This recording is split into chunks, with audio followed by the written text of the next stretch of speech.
All right, you and I are diving into a world where nightmares are real. It starts in a dark alley, with a terrified woman running for her life from two shady thugs.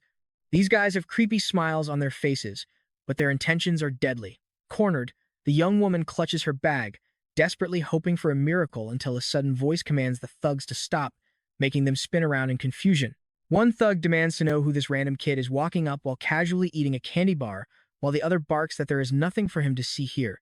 But this kid is completely unfazed, telling them to run right now if they want to live. The thugs just laugh him off, while the terrified woman frantically looks for a way out. Suddenly, the boy pulls a bandage off his neck, and a swarm of black ants starts pouring out like a broken nest. One thug screams at him to get lost, but is instantly drenched in hot, red blood. When he turns to look, he freezes. His partner is sliced in half on the ground. He stares in utter disbelief, his cocky grin instantly melting into pure, unadulterated terror as he tries to process the horror. A massive insect with razor-sharp mandibles clicks menacingly, growling in a guttural voice about its meal being interrupted yet again. The surviving thug screams and flees from the monster that the helpless woman just turned into. The boy watches calmly as crawling ants completely cover his own skin, turning his body pitch black. Facing the grotesque creature, the dark-skinned boy shouts one word, "Black Ant." Now, watch this closely. While giant mosquitoes buzz overhead like witnesses, a mysterious man in a white suit surveys the bloody alley behind police tape, alongside a specialized officer known as an insect reaper, who is snapping photos of the carnage. The cleanup crew recovers the brutal remains, completely baffled by how a fight involving insects could lead to such absolute, bloody devastation. But something catches the suit's eye as he remembers the survivor's story about a strange kid being there. Right on the ground, he spots tiny ants swarming the leftover bits of a discarded candy bar. The investigator pulls out a cigarette while a giant mosquito buzzes behind him. Keeping his cool, he lights up and blows a thick cloud of smoke right at the staring monster. The clues are still messy, but this mysterious boy has him deeply intrigued. These flying monsters look exactly like giant bugs, a phenomenon first recorded back in 2005. They are massive, human-sized mosquitoes that stalk the city streets to prey on people, much like how our bandaged protagonist aggressively devours his favorite bag of chocolates. But the real nightmare? These creatures live disguised right among us. That is exactly what our bandaged protagonist is contemplating from his classroom window. They call them insectors. Inside, a student reads aloud a warning for anyone foolish enough to still believe these monsters are just some made-up urban legend. She warns that insectors are real, and if anyone sees someone acting strange, they must contact the publishers, the Insect Reapers. The teacher thanks Ara for reading the pamphlet, wrapping up the lesson. He adds that the police are linking last night's brutal crime to an insector attack, warning the students to head straight home once school is over. Back at her desk, Ara is asked by her friend if she lives in the target area. She nods, nervously asking her classmate to walk home together. You and I both know who they are talking about, right? Nearby, a student asks if his buddy believes in insectors. His friend points right at our bandaged protagonist, who is still chewing on his chocolate, laughing like a total weirdo. The teacher ruins the fun, reminding everyone that their homework counts toward their final grade. He tells Ara to collect the assignments after class, which is bad news because our hero definitely forgot. As soon as the bell rings, two slacker students corner Ara, begging her not to hand in the homework. But Ara is a good student and demands to know why she shouldn't. Since she is probably the only one who actually did it, they propose everyone just fail together. Ara, of course, has absolutely no interest in that plan. The slackers try to intimidate her while her friend jumps in to defend her. Our quiet bug boy just watches from afar until he suddenly walks over and drops a stack of papers, shocking everyone. It is indeed our protagonist handing Ara his completed assignment. Surprised and proud, she smiles and thanks him warmly as she takes the neat sheets. Walking back to his desk, something catches his eye. A tiny ant is crawling across his open notebook like it is delivering a secret message, and the boy seems to understand it completely. He gently reaches down to greet the little creature, but suddenly, a heavy foot slams onto his desk with violent force, crushing the poor ant right into the pages of his book. The boy just stares silently at the angry bully, who's furious that he actually did his homework. The bully keeps yelling, telling our hero to know his place, but the boy remains dead silent. Annoyed, the bully points at the bandage on his neck, mocking him about hiding a hickey. The other slackers laugh, teasing him about having a secret girlfriend. While the boy stays quiet, Ara innocently turns to her friend and asks what a hickey even is. Her friend whispers that it is a mark from a passionate kiss, leaving Ara totally red-faced. Meanwhile, the bullies grab our protagonist to tear off his bandage, completely ignoring Era's angry warnings to stop. The bully yanks the end of the bandage, shouting that they are about to expose his secret. But when the tape comes off, the entire classroom freezes in absolute shock. Yeah, no hickey here. Instead, there is a literal hole in his neck, which the bullies mistake for a gross wart. The big guy gets aggressive, grabbing our hero by the collar and demanding to know why he is hiding it. But suddenly, the bully freezes, his eyes widening in sheer panic. A live ant slowly crawls out of the hole in the boy's neck, sliding down his body to hide under his clothes. The bully screams in absolute disgust, releasing his grip and falling backward onto the floor, babbling hysterically that a live bug just crawled out of a wart. Her friend asks if Ara has a crush on the creepy bug boy. Ara denies it, blushing furiously, while rambling about his good qualities, completely unaware that she is aggressively wrinkling his homework. Later in the staff room, the teacher realizes that only Ara and our quiet protagonist actually bothered to complete the assignment. He lets out a loud curse that makes Ara jump. As punishment for the rest, the old teacher tells her that only she and our hero can go home, while the slackers must clean the incinerator. Ara worries the bullies will be furious about the punishment, and she even contemplates staying behind out of sheer fear of walking home completely alone. Then she remembers that our hero lives in her neighborhood, making him the perfect escort. Walking down the hall, she spots him, adjusting his neck bandage in front of a mirror and calls out. He turns around as she walks up, talking about how the teacher punished everyone who skipped the assignment. She nervously suggests that since only the two of them are free, maybe they should walk home together. But he politely apologizes, saying he has after-school plans, leaving our poor class rep totally embarrassed. Down at the incinerator, the furious bullies are throwing a massive fit, cursing the old teacher with every breath. Seijin tries to get them to finish up. But trust me, you and I are going to want to see what happens next. Alright, you and I are jumping right into a wild thriller. The girl suddenly notices her friend in the room and asks what Ara is doing there. The class rep states the obvious, leaving Sentin wondering why she has not gone home yet. Tears filling her eyes, Erojo replies that she is waiting for Sigen. Seeing her friend crying makes Sigen instantly worry, especially after hearing about the brutal rejection. She almost screams in shock, but Erojo quickly begs her to keep it down. Stune sighs, calling this her friend's big chance at love, even if she thinks the guy is cold and completely brainless. But Era defends him, saying he is actually a good kid, and they barely know him. Stune gets annoyed that her friend might leave her to walk home alone, but Era argues she has every right to go, just like the local bullies who always sneak off. As they walk, they start gossiping about that creepy ant that literally crawled out of our main character's neck, completely ignoring the student nearby sweeping the yard with her headphones blasted. Meanwhile, the class bullies are absolutely sick of Mizong's face. Instead of hitting the books, they decide it is time to teach our poor boy a painful lesson. They are laughing, imagining the beatdown they are about to deliver. But suddenly, a strange glow catches their eye. From the shadowy incinerator, a massive shape with 4 headlight-like eyes looms over them, whispering one chilling word: homework. Suddenly, zip! A blindingly fast strike cuts through the dark, and the toughest bully freezes, his entire face drenched in crimson. The girl sweeping nearby is still jamming to her music, totally oblivious to the horror behind her. That is until a student's decapitated head rolls right up to her broom like a stray hockey puck. She looks down, realizes what it is, and shrieks so loud the entire schoolyard hears it. Terror takes over as she bolts, screaming at everyone to run for their lives because there is a giant monster on the loose. The creature's jagged leg twitches as it steps into the light, revealing a monstrous insect form with a razor-sharp mouth right in the middle of its face, gurgling that same word: homework. 2 panicked students scramble to slip past the monster as it lunges forward. Watch closely right here. They cannot dodge the lethal strike, and blood splatters everywhere. Orojo and Sajin witness the utter carnage and bolt into the fleeing crowd as the massive beast charges them at terrifying speed. Boom! Another impact sends kids flying like bowling pins, but the girls refuse to give up, pushing their bodies to the absolute limit to stay ahead of the nightmare.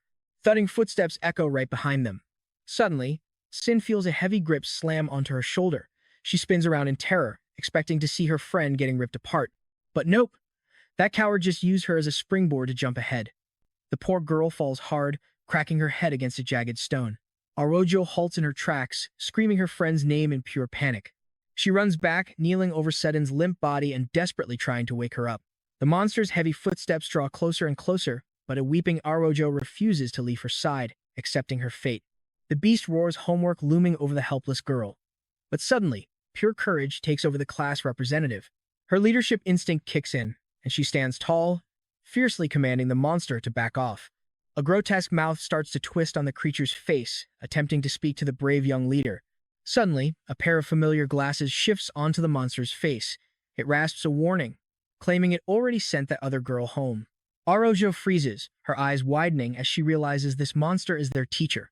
Without a shred of mercy, the insect raises its massive arms like giant hammers, screaming, "Why didn't you listen to me?" Then, it brings them crashing down to crush the helpless students. But right before the blow lands, a massive swarm of ants surges forward, blocking the attack and completely severing the beast's arms. Arojo, who was braced for death, stares in absolute disbelief at the miracle. She can only watch as the swirling black wave of insects saves her life. With a massive crash, a mysterious figure clad in heavy black armor lands in a perfect hero stance, surrounded by a swirling storm of ants. He slowly looks up, his eyes glowing with fierce power from behind his menacing, closed helmet. The armored warrior stands ready for war, shielding the unconscious Araho in his arms. The mutated teacher stares in hatred, spitting out a name that strikes fear into the insect world, Black Ant, the destroyer of kin. The dark hero stands firm, completely unfazed as the beast brags about knowing his reputation. The monster demands to know why another insect would betray its own kind to play protector to weak, fragile humans. The beast is furious, spitting venom as it tries to argue that insects are the supreme, dominant species on the planet. I know what you're thinking, talk is cheap. Our hero delivers a thunderous, bone-shattering punch that sends the insect teacher flying, slamming him right through a concrete wall, leaving it in absolute ruins. The armored insect warrior gently turns to the girls, wanting to rescue them from this bloodbath before more lives are lost. Placing the girls safely down, he coldly responds that he is not doing this to play savior. Clenching his armored fists, he states this is not a heroic battle, it is just a hunt for food. The remaining students stare in absolute shock, realizing this giant ant doesn't just kill other bugs, he eats them. But the enraged teacher forces his broken body up, roaring that he won't be defeated so easily, and vows to avenge his fallen kin. The beast curls into a massive rock sphere, headlights blazing, and hurtles toward Black Ant like a devastating meteor on a direct collision course. Boom! The impact slams directly into his chest, but the hero plants his feet, digging into the earth. The sheer momentum pushes him sliding backward, holding off the spinning sphere until they crash right through the yard's metal fence. Our hero is knocked down, clearly underestimated the monster's brutal, raw power. The teacher mocks him, bragging he doesn't even need arms to crush a pathetic bug. Calling him completely insignificant, the beast leaps so high it literally blocks out the midday sun, casting a massive shadow. At the peak of its jump, the monster lets gravity take over, screaming that it is going to flatten this insect traitor. Descending like a bullet, it lets out a roaring war cry homework. Dazed on the ground, the hero watches the meteor fall. The devastating impact slams down with absolute force, nearly burying Black Ant alive under the weight of that rocky body. He is completely pinned down. The monster unleashes a barrage of crushing blows, and only that heavy armor keeps our hero from being turned into paste. The beast leaps back into the air, leaving Black Ant dazed inside a massive crater. Hovering above, the sphere-shaped monster glares down at the crater, mocking his opponent and promising a brutal end. But for a split second, our hero calmly whispers to his loyal swarm, "Get ready." The teacher hurtles down once more with absolute fury, screaming that it is time to execute this traitor to their species. Black Ant looks up and commands run. A split second later, the monster crashes down with a violent, earth-shaking shockwave that sends shattered concrete flying in every direction. As the heavy dust settles, dark red blood pools into the dirt. Seeing the crimson stains, the teacher smirks, utterly convinced he has finally put this annoying bug down for good. But his triumph is cut short. Black Ant is still standing, and right beneath the beast, he has already driven a razor-sharp, spear-like leg straight through the heavy rock armor. The monstrous teacher gasps in agony, unable to comprehend how he missed such a lethal counterattack. Rising slowly, the dark warrior glares at the writhing beast and repeats that simple order run. And that is where we leave it. Watch closely as a boy's sneaker slides out from the empty bug carcass. All right, you and I are jumping right into the action as his suit starts falling apart, sprouting another massive insect leg while his arm mutates into a giant claw made of swarming black ants. Trapped with absolutely nowhere to run, the professor screams for the hero to end it. Black Ant gladly obliges. With a thunderous boom, a devastating blow sends the massive insectoid flying backward. Launching himself forward on human legs, Black Ant intercepts his falling foe right in midair. With a savage, blood-curdling screech, he slams the professor headfirst into the hard ground, completely crushing his skull.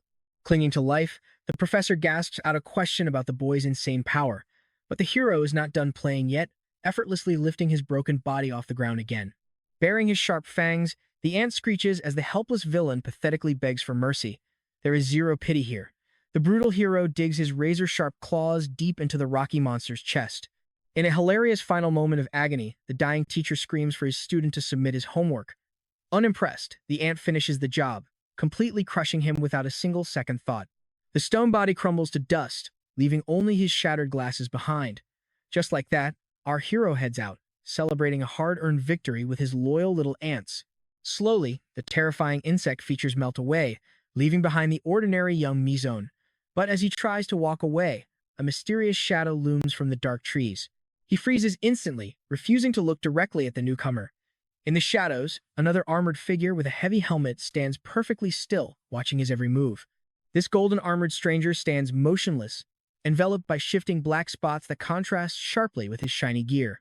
Now keep your eyes on the screen here because only the professor's glasses survive the clash as the Reapers cordon off the yard to keep curious students and pushy reporters away. Elsewhere, a man in a white suit and a masked warrior with a massive axe on his back realize they arrived too late. Crouching over the debris, the warrior notes the absolute chaos, instantly deducing that two powerful insect monsters had just gone head-to-head right here. He looks up at his cigarette-smoking partner, wondering out loud what could have possibly driven these terrifying creatures to battle one another. The smoker suddenly remembers a crucial detail from the alleyway survivor. A mysterious boy had saved them from the Spider-Woman, telling them to run for their lives. He begins to explain that these creatures fight to protect humans, but an agent abruptly cuts him off with news that one of the hospitalized students has finally woken up. Intrigued, the chief listens as the witness describes her savior as a man dressed in pitch black. Meanwhile, outside, a dirty, dazed student brags to reporters about how he single-handedly called in the Reapers.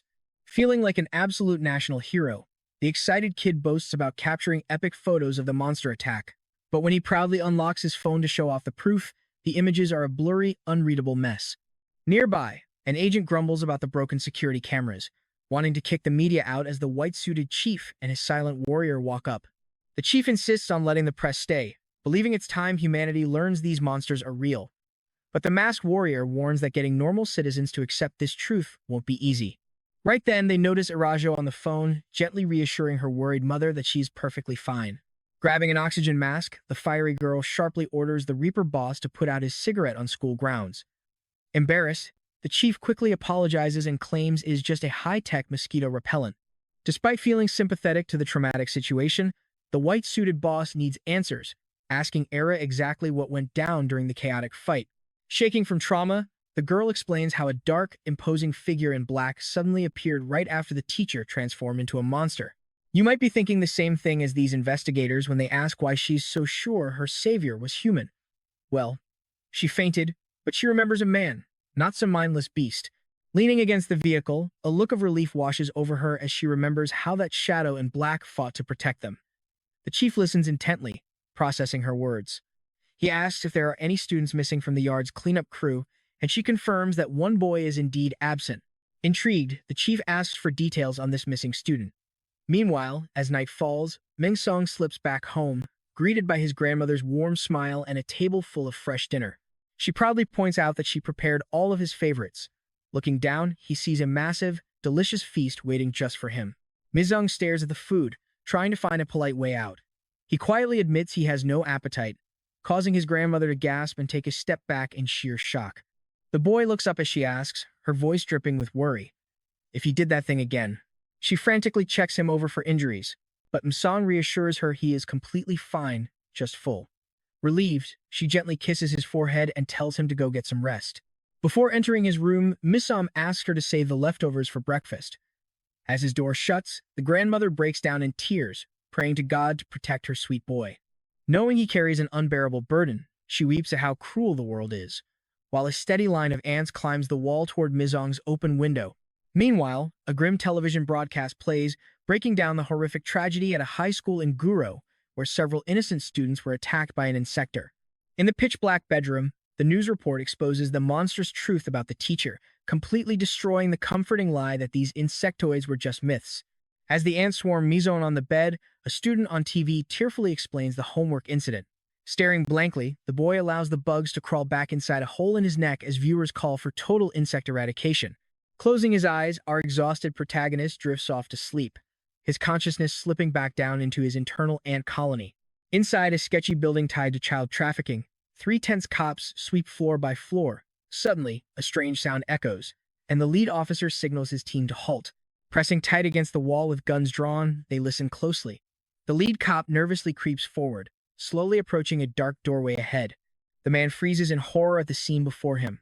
Hanging from the ceiling are giant cocoons containing weeping children begging for their mothers. Outside, a white van sits in silence. Inside, the chief in his white suit sits with two nervous agents. Their driver, Ta, grumbles about hating the wait, suggesting they bypass the police and storm the building themselves. But, Sam reminds him that they are a government agency, meaning the cops get first dibs on the operation, until the car radio suddenly crackles to life with an emergency transmission. The desperate distress call instantly puts a grin on Ta's face, though Sam remains highly anxious. Tech tries to calm his jumpy partner down, but the man just lets out a bizarre grunt, claiming it is his way of staying focused. And that's where we leave things today as Chief Pio tells them to cut the games, lighting up a fresh cigarette as they head straight toward the danger zone. Let's jump in as a sharp blade rapidly cuts the cocoons. The police rush to free children trapped in disgusting cocoons. One soldier asks if they should wait for the specialized insect reapers, but the leader snaps back. They do not have a single second to waste, or these poor kids are going to die. An officer notices a child is not responding. The leader barks orders to tear open the pod immediately so she can breathe. Ripping through the thick webs, he exposes the terrified little girl's face, quickly reassuring her that everything is okay and she is finally safe. Another sharp blade slices open a cocoon. As the soldier tears the sticky webs away, he asks if the kid inside is all right. But a raspy, eerie voice from inside asks what he is doing. Suddenly, a projectile bursts from the pod, striking the officer dead in the forehead. The captain barely has time to turn his head in absolute shock. That is when the dissolving cocoon melts away, revealing a massive, hideous insect violently flapping its wings. The raspy voice demands to know what they are doing with its babies. Still clutching a child, the captain is paralyzed with fear. The monster is a giant bug with a sharp, spear-like stinger right on its face, furiously buzzing its wings as it demands an answer. Suddenly, another soldier bursts into the room calling for his captain, and without hesitating, he unloads his entire rifle magazine right into the monster. But the beast is too fast, dodging the bullets and impaling him instantly with its deadly spear stinger. The captain stares in utter shock that this creature can outrun actual bullets. He knows it is a deadly insectoid, and now, it is lunging directly at him to finish the job. But right before the lethal blow, a sudden shot strikes the monster's face, saving the captain's life. The high-powered projectile only splits the creature's stinger in half, buzzing right past the captain's ear from a window. Outside, a tall tower stands in the distance. Pay attention here, because up in that tower, Sam just pulled off a crazy sniper shot to save him. The elite sniper reloads his rifle, highly frustrated that the monster's insane speed prevented an instant kill on that first attempt. Meanwhile, the furious insectoid assumes the captain was the one who fired, launching itself straight at him with pure rage. Suddenly, a heavy baton blocks the beast, shielding the captain and saving his life once again.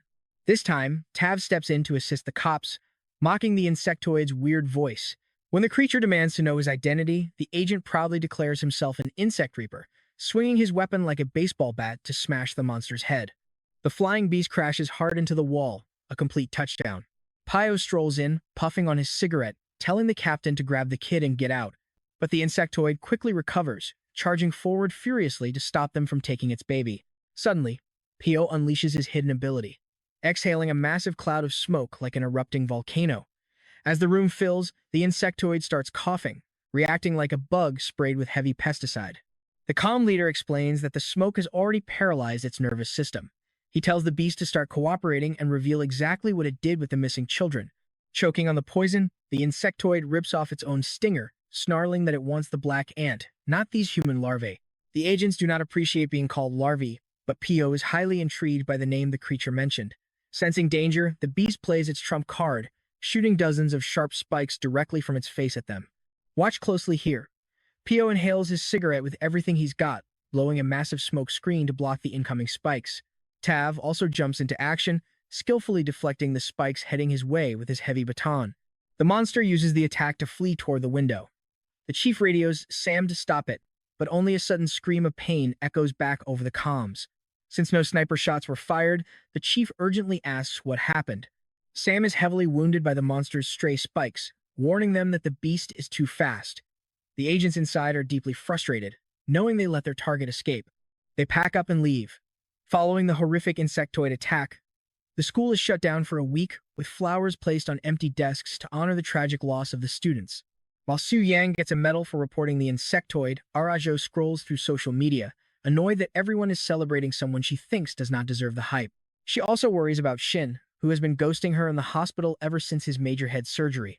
Fuming with anger, she is so distracted by her phone that she misses two kids playing with insect masks nearby. One kid sneaks up to jump scare her, but she just deadpans.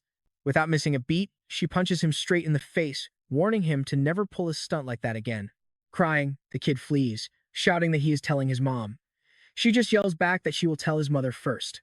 Frustrated on a park bench, she grumbles about babysitting her little brother because of the school closure, complaining he has no clue what she went through. Hearing another rustle behind her, she turns around, ready to scold young Azio for wearing that creepy bug mask. But she does not expect her little brother to be playing with Mizusan, who is just blankly eating a snack as usual. She calls out to him, and he just stares back, sucking on a popsicle. Soon, the three sit on a park bench, with the siblings thanking him for buying them ice cream. While Asia enjoys his treat, Harajo watches Mizone, completely weirded out by how fast he is devouring his popsicles. She suddenly remembers how the Reaper Chief, Pew, approached her by the ambulance right after the attack. He was aggressively asking for details about the only student missing from cleanup duty, a conversation that made Arajo feel deeply uncomfortable and suspicious. So, she decides to directly ask Mizong if anything strange happened to him during the attack. The boy, still stuffing his face with popsicles, simply replies that absolutely nothing happened. She feels relieved as her brother collects the empty popsicle sticks with a quiet boy to build a little castle. But Asio gets distracted by a soccer ball rolling near his castle, heading off to play after telling his sister. Left behind, Miss Young starts chewing on a stick, and Arjo notices him making a bizarre sound. Watching his strange behavior, she wonders what could be wrong with him, guessing that maybe he is just still hungry. They sit in silence, watching the kids play, until the ball flies over the park fence. ACO tells his sister he is going to grab it, and the boys quickly crawl under the fence, disappearing into the thick bushes to search. Orojo calls after her brother, yelling at him for disobeying, but Miss suddenly stands up, offering to go help the kids. Feeling a bit embarrassed, she tells him it is fine and she will handle it, but the boy ignores her, walking straight toward the boundary anyway. Miz crosses the fence, standing alone in the dense woods to search for the children. Suddenly, something catches his eye. Exio's friend is standing there with a ball, wearing a creepy grasshopper mask and staring. He slowly turns to Miss, asking, "Hey you, what the hell was that?"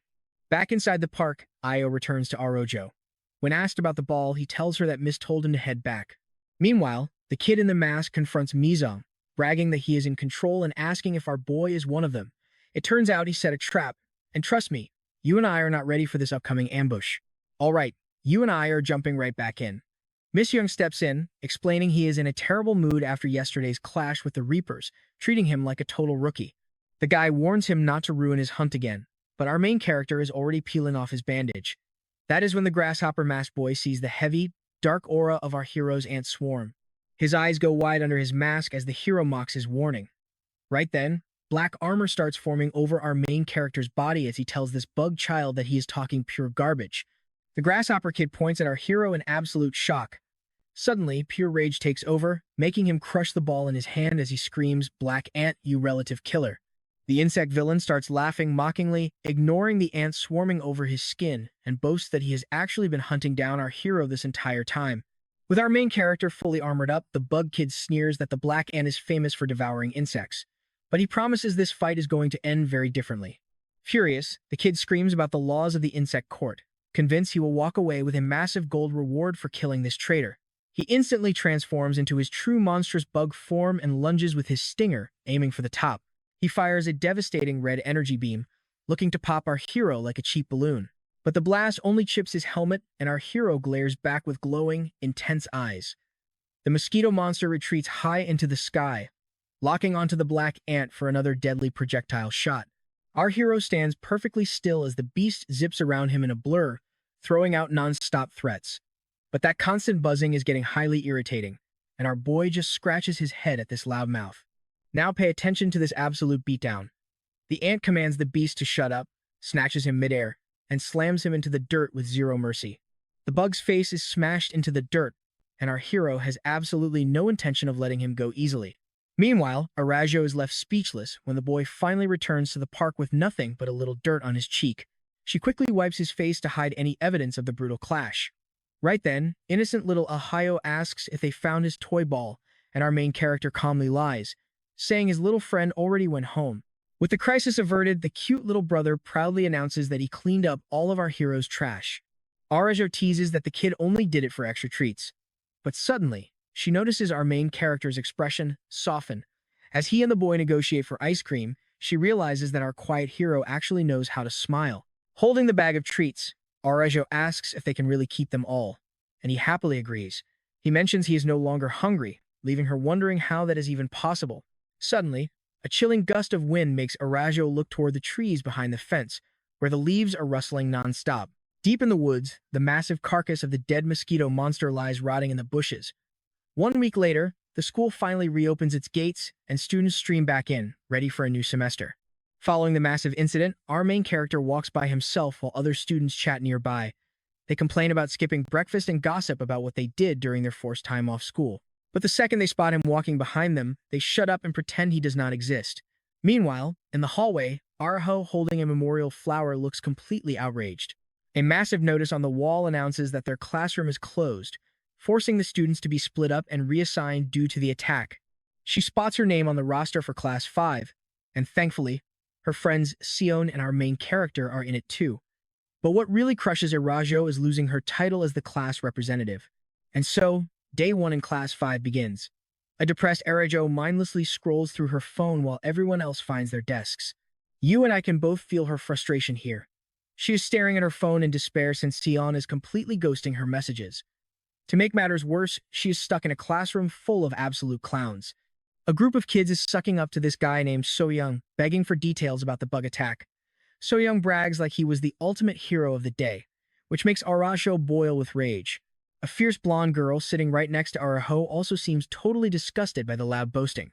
She suddenly stands up, and our girl watches with wide, curious eyes as the tall girl moves. She marches straight over to the crowd, listening to the bragging, and delivers a brutal front kick directly to the guy's stomach. As he writhes on the floor, demanding to know why she did that, she just glares down at him with pure, cold disgust. With absolutely zero patience, the tough blonde named Yojin Lee warns this fake celebrity to shut his mouth in her presence. Immediately, the rest of the boys shut up in fear, while Soyoung is left completely speechless, realizing that this terrifying girl is the school's most notorious bully. Arajo wishes Seon was here to see these guys whimpering like beaten dogs as their self-proclaimed alpha gets humbled. But just as the bully is about to leave, she comes face to face with our quiet protagonist entering, and they lock eyes. Yujin stands right in the doorway, expecting our main character to step aside. But the quiet boy with the neck bandage does not show any sign of backing down. They closely brush past each other, one entering and the other leaving, without a single word. As our boy walks inside under the tense gazes of the class, someone suddenly calls out, asking what took him so long. It is Arajo waving him over, inviting him to sit right next to her. As he slides his backpack off, she leans in and warns him that Yojin is the undisputed boss of this classroom. She whispers how the bully just taught that bragging idiot a painful lesson, while our hero pretends to look shocked and pulls out a snack. Arajo gets more hyper about their new class, and our main character listens quietly while tearing open his snack. Then, he does what he does best, eating. During math class, the teacher points out a formula that will definitely be on the upcoming exam, and the students diligently take notes. But out of nowhere, our hero's stomach rumbles incredibly loud, making Arajo spin around to look. Hearing his stomach roar, she immediately invites him to grab some food after school, and he quickly nods in agreement. The teacher moves on to another math problem, telling the class this part will not be on the test. But right then, a faint buzzing sound triggers our protagonist's predatory senses.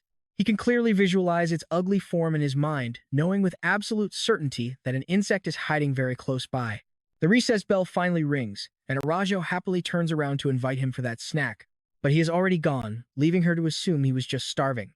Outside, our main character is pulling off parkour moves, vaulting over the high school wall as he sprints toward his prey. Meanwhile, the Reaper agents are searching the area, wondering where that giant mosquito insect could have gone, guessing it might be deep in hiding. While they walk, the chief wonders if the beast is already dead, suspecting someone else is out there hunting these bugs down.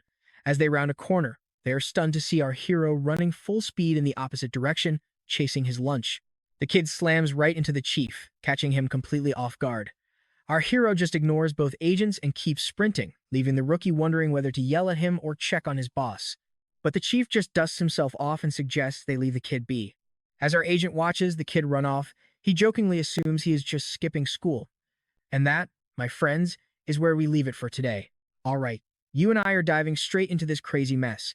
Era thinks the boy went home hungry while Tay sips his coffee, wondering if that kid was the same guy who crashed into the boss on their way to school.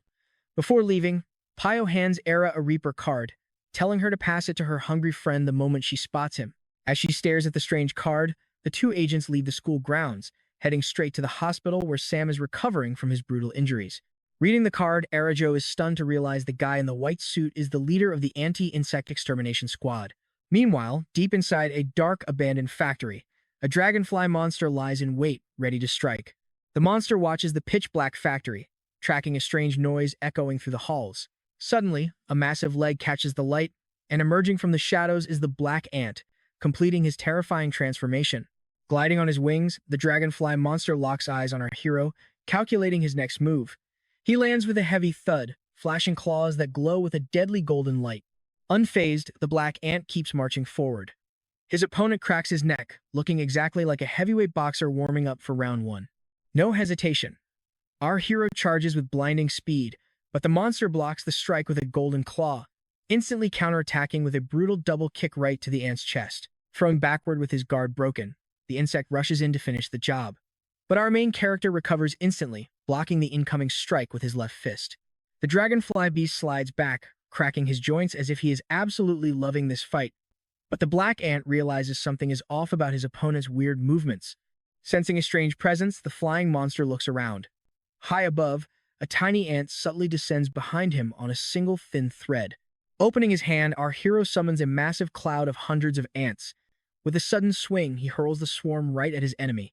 The insects cover the beast, but he just stands there, laughing it off as if it is a joke. The swarm completely blankets his face, masking whatever twisted expression he is making underneath.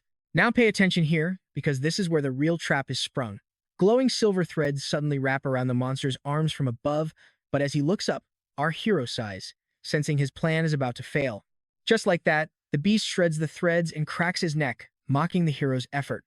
But out of nowhere, his body goes completely limp, and he crashes down like a puppet with its strings cut. Our hero steps closer, holding the threads and wondering what went wrong.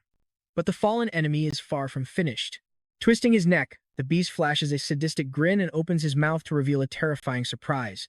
A live grenade is clamped between his teeth, flashing a deadly warning light. A blinding flash erupts right in front of our hero, followed by a massive explosion. As the smoke clears, two ominous silhouettes step forward into the ruins. With his suit heavily damaged, our hero struggles on the ground as a smug voice mocks him. Peering through the haze, he hears them call him a traitor who murders his own kind. The two monsters finally step out. One of them, clad in shining gold armor, stomps on our hero's back, mocking how pathetic he looks. Gliding on pure arrogance, the golden warrior pins the silent ant, asking if he was the one who took down the flyer. Our hero stays quiet, desperately trying to catch his breath. The second beast, looking like a high-tech android, approaches and grumbles that all this noise our main character is making has become a massive headache for them. Raising his massive bazooka arm, he complains about dealing with angry customers who are demanding fresh human meat. He aims the cannon directly at Formiga, declaring it is time for him to pay, while his partner scowls, completely disagreeing with this decision. Before the cannon can fire, the other monster lunges forward, delivering a brutal kick straight to our hero's face, instantly knocking his helmet clean off. I know what you were thinking, is he dead? Well, the ants forming his head completely vanish as the impact shatters a stone pillar, leaving the golden monster confused by Formiga's empty helmet. Suddenly, the android screams a warning to his partner. Out of nowhere, our boy, wielding only his suit's heavy gauntlets, crashes down like a meteor to crush his opponent. He lands a devastating hammer blow right on her head, sending her crashing down. Without missing a beat, he launches himself at the second monster, leaving no room for a counter. He unleashes an absolute barrage of meteor-like punches, but the robotic beast holds his ground, locking his balance and charging his arm cannon for a devastating counterattack.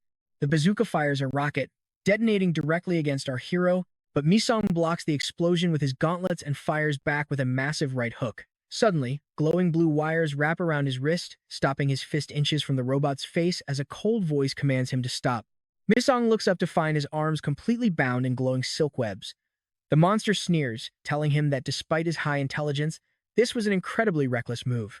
Tasting victory, she furiously promises to make him regret ever turning human. She starts spinning like a deadly spindle to tighten her threads, leaving Misong desperately trying to find a quick way out of the trap. Glancing back, the boy realizes he is totally pinned. Seizing the moment, the female beast lunges forward and drives a spinning kick straight into his face. Misong tries to block, but the impact is too brutal, sending him crashing to his knees in agony. Unable to move, he suddenly feels the searing heat of the android's bazooka pressed right against his face. With our hero completely defenseless, the robot powers up his lethal shot. Misong's eyes widen as he realizes he has only a split second to act before he gets vaporized. In pure desperation, he screams for them to run. Hearing his voice, the outer layers of his suit immediately begin to disintegrate, responding to his command. The cannon glows white-hot like a dragon's breath as the swarm of ants forming the suit rushes back to protect Misong. But the robotic beast merely smiles, pulls the trigger, and unleashes a devastating blast that completely engulfs our hero. The explosion tears through the old factory, completely shattering a massive support pillar and leaving it burning in flames. But wait, the cannon was forced upward by a steel stick, and a calm voice warns that illegal fireworks are banned in this area. It is Todd, arriving just in time to save a defenseless Misong from certain death. Holding his weapon steady, the agent looks down at the beast and sarcastically asks if bugs use leaves as currency around here. Sensing the agent's insane power, the creature leaps back to dodge a follow-up attack, landing right next to his partner. Todd takes a defensive stance, looking at the gathered monsters and realizing they are making a massive, illegal mess. That is when Pio walks in, casually pulling a cigarette from his pocket and dryly noting he cannot let this slide. Lighting his smoke using the burning debris of the explosion, he stares at the ruined factory, asking if these creatures seriously think they can play them for fools. And trust me, you and I are about to see these monsters get taught a lesson. Our hero struggles to stand, while Tay swings his weapon, completely annoyed. Finally, Pio steps up with total confidence, declaring it is time to show who is boss. But the robotic beast is not backing down, pulling a massive grenade from his cannon. The Reaper agent's eyes widen in shock as they realize they are looking at a live bomb. All right, you and I are about to watch things kick off as this monster slams a smoke device down, allowing the flying bug creatures to escape after realizing they are totally outmatched.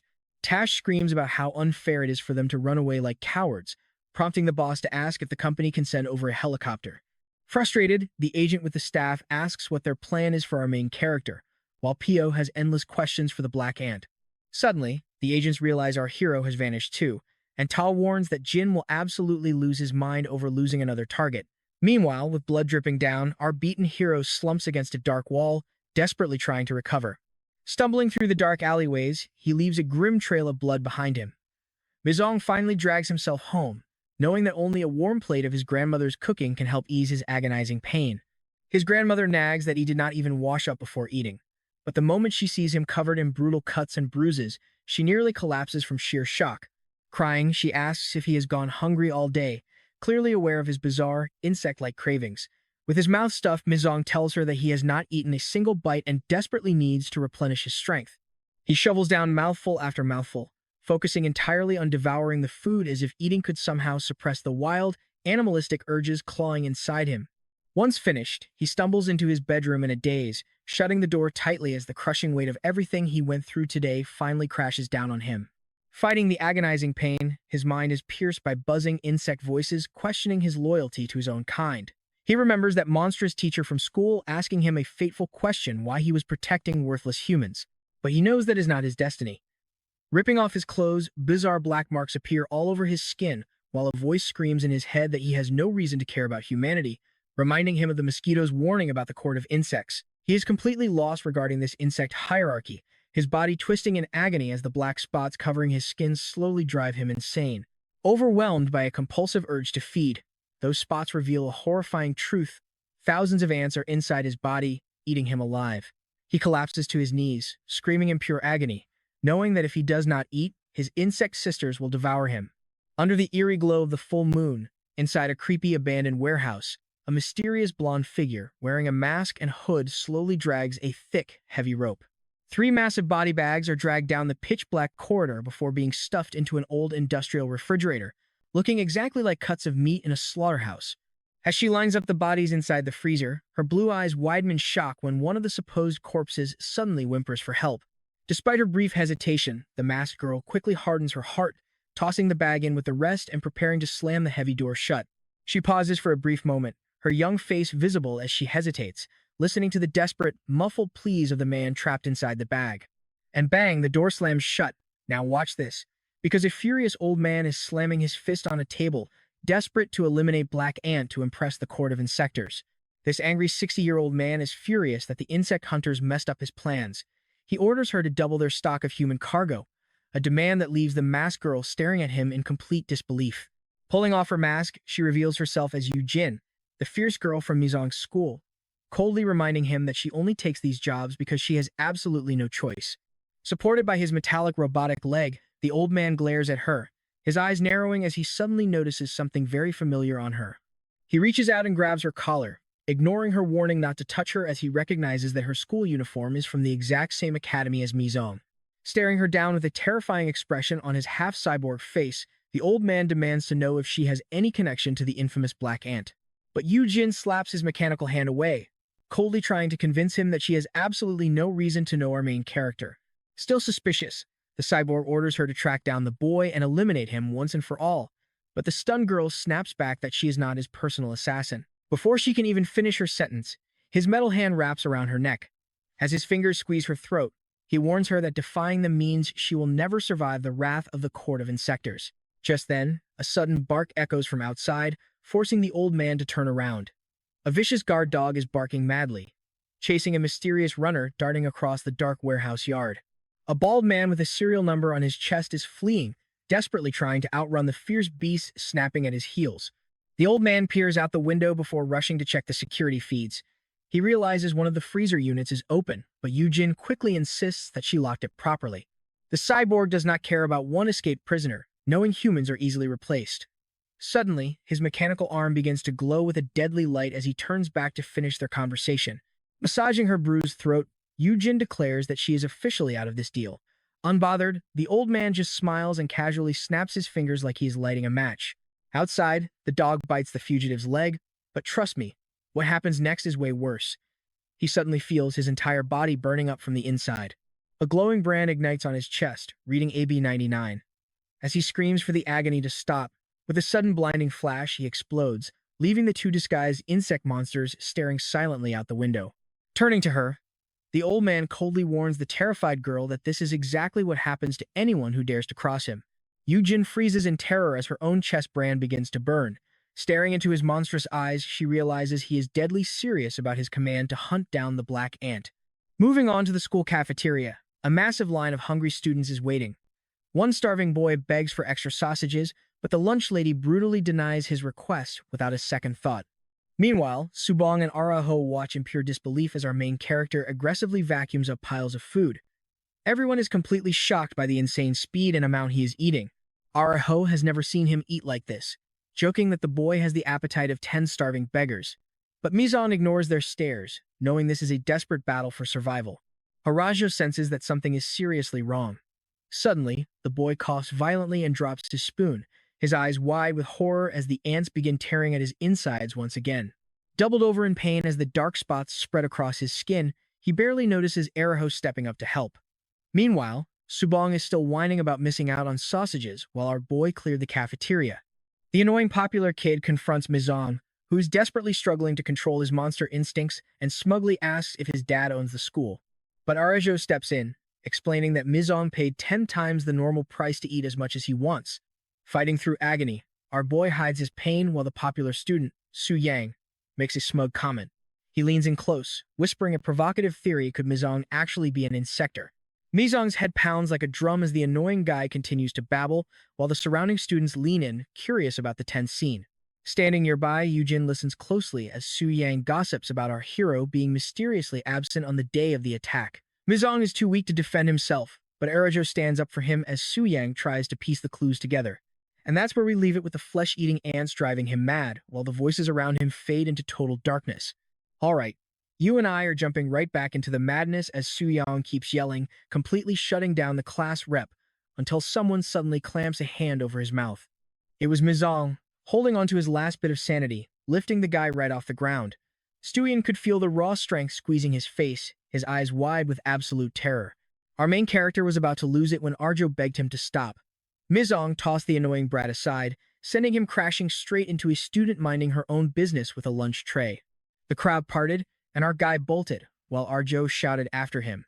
Yojin watched, amused, while Suyang stood there with 2 sausages stuck in his hair after starting that ridiculous fight. Mizong sprinted up to the school rooftop, completely desperate and starving. His agonizing hunger caused his bandages to rip open, and his aunt's sisters began to seep out of his body. He realized he had 0 control left as his bandages hit the dirt. Mizong screamed as his terrifying helmet began to form, a clear sign that the swarm was completely taking over his mind. He could feel every single inch of his body being consumed by the collective will of the colony living inside him. Suddenly, a voice echoed across the rooftop. It was Yojin, watching his desperate struggle, teasingly asking if he wanted to announce to the entire world that he is actually the legendary Black Ant. Taking advantage of his weakness, she coldly told him it was nothing personal as her own insect armor began to manifest. As her web spread and her suit fully activated, a furious Mizong recognized his opponent from yesterday. Gathering his remaining strength, he charged forward like a beast, desperate to tear her apart.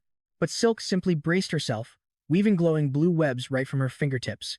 Ready for the clash, she took a stance, and both fighters lunged at each other with one deadly goal. You must die. Now, here is where things get seriously twisted. Is Mizong going down, or can he fight off this nightmare? He opens his eyes, feeling no pain as the insects crawl over him. But his ordeal was far from over.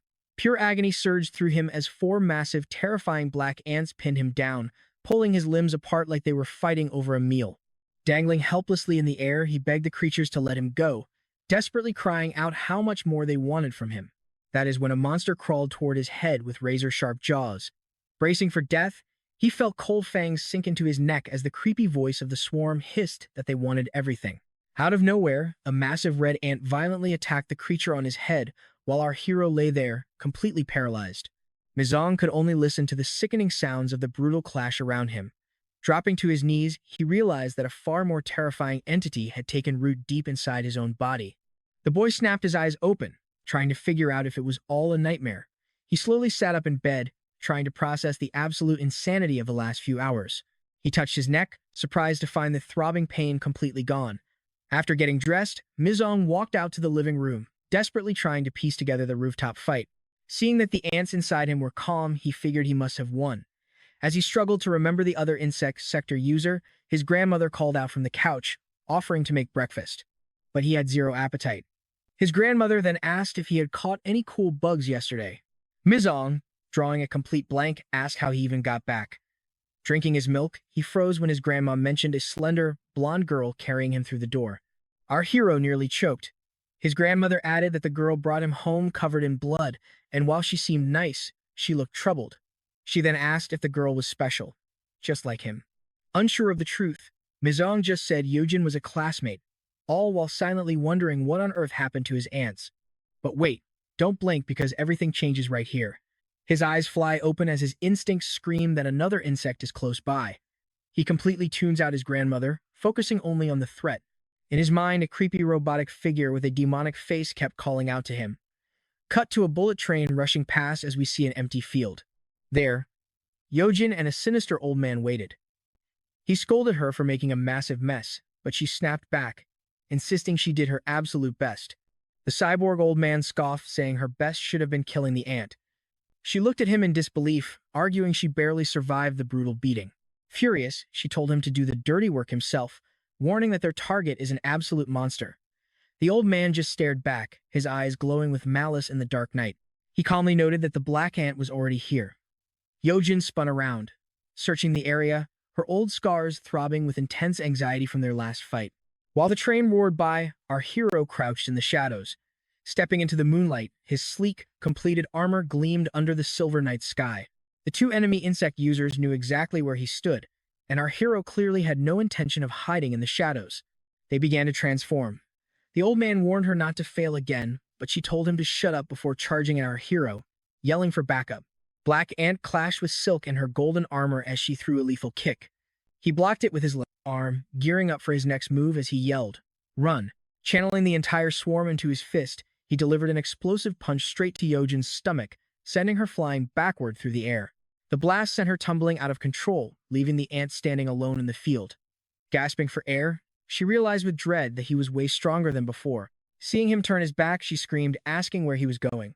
Even bruised and beaten, she furiously yelled that they were not finished yet. But Mizong did not care about her.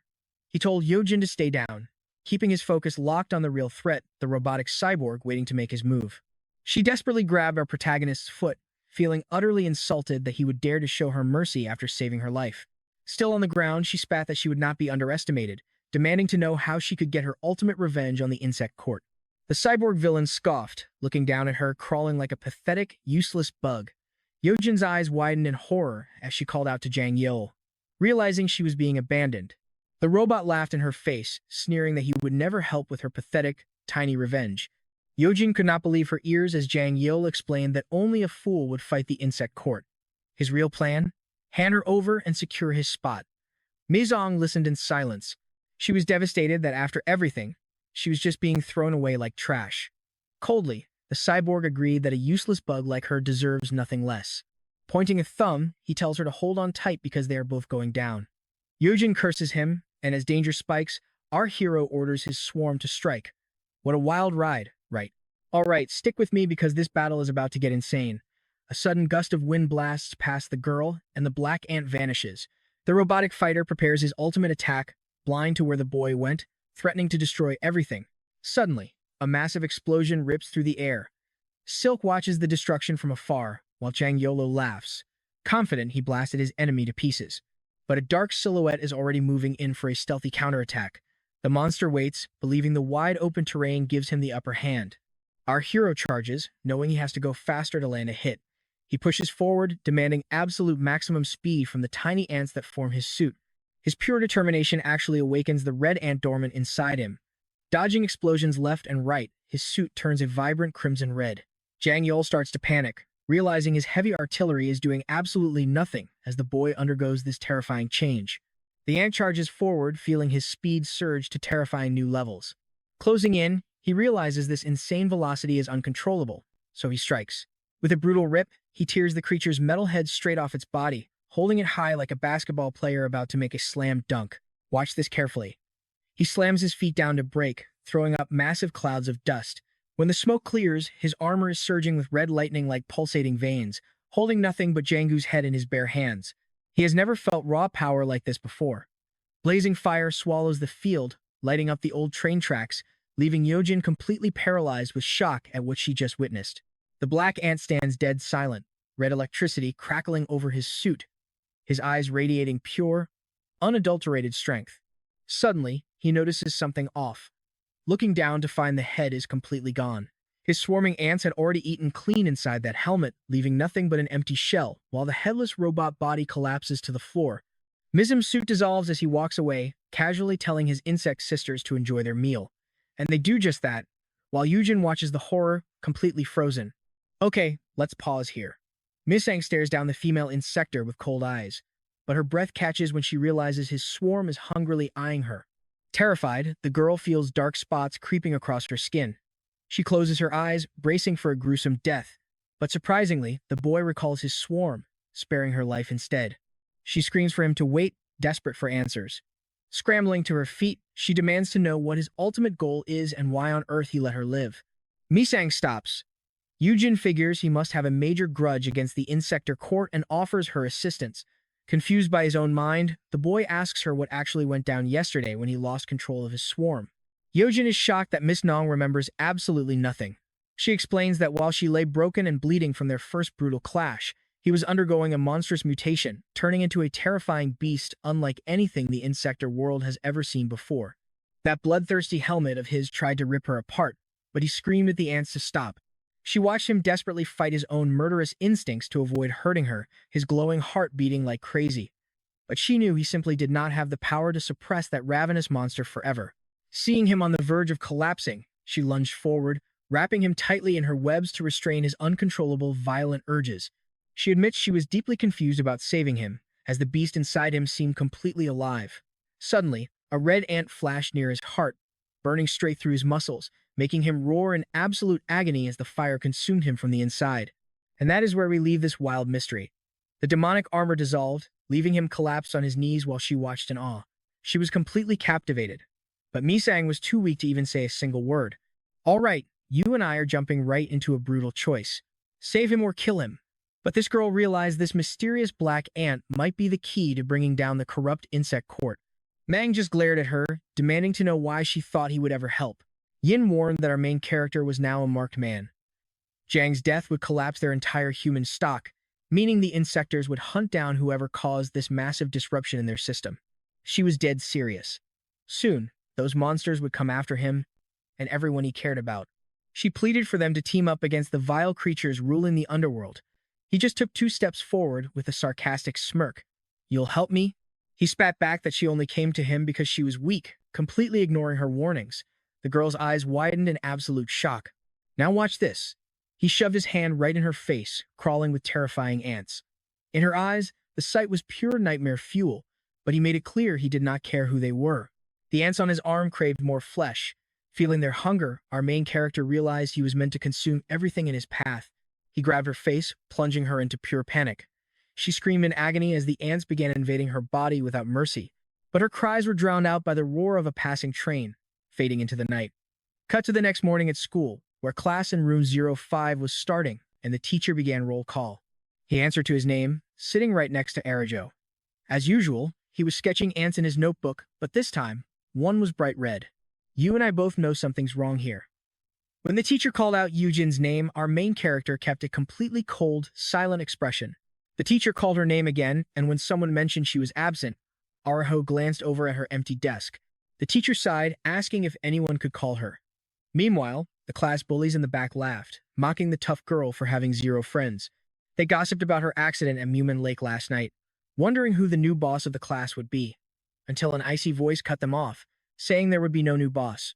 Right on cue, Yujin walked through the door, casually inviting the boys for a little chat after school. They kept joking, completely clueless.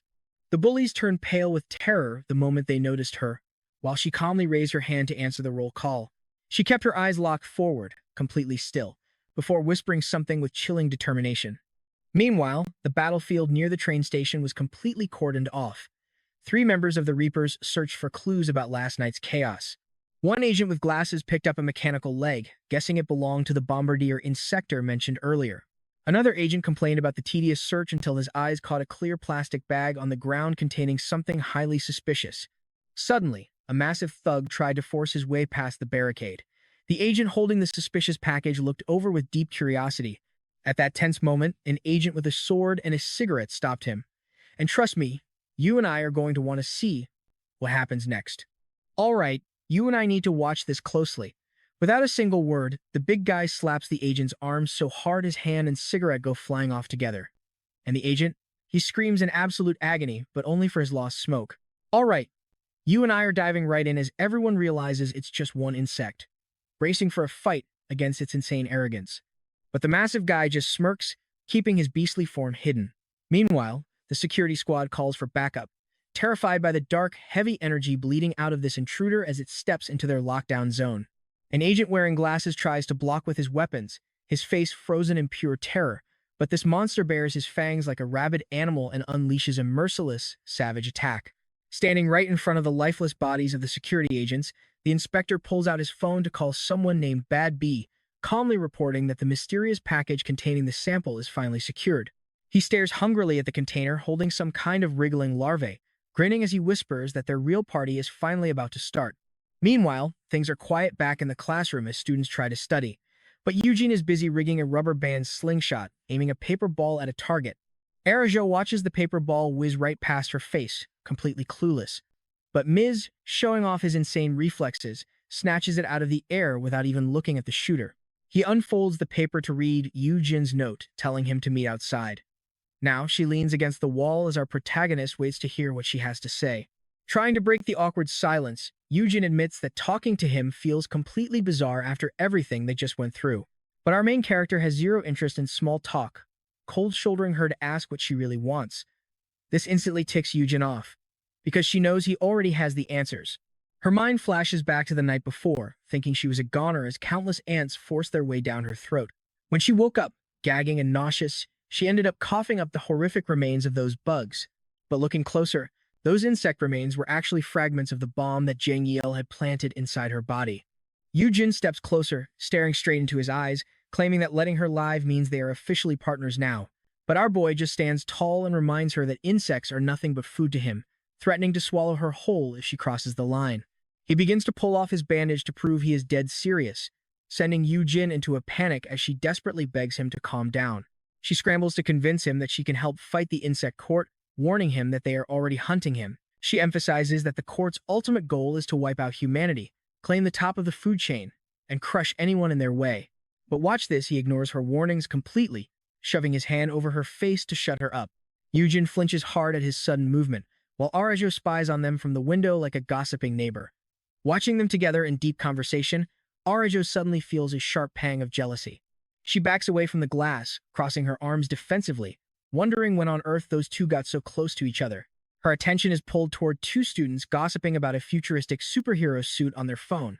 On screen, an imposing set of armor is displayed, promoted by a scientist as the ultimate weapon to fight against the insect threat. In the lab, a scientist in a white coat fine-tunes the gear, while a volunteer hooked up to a web of wires waits in silence.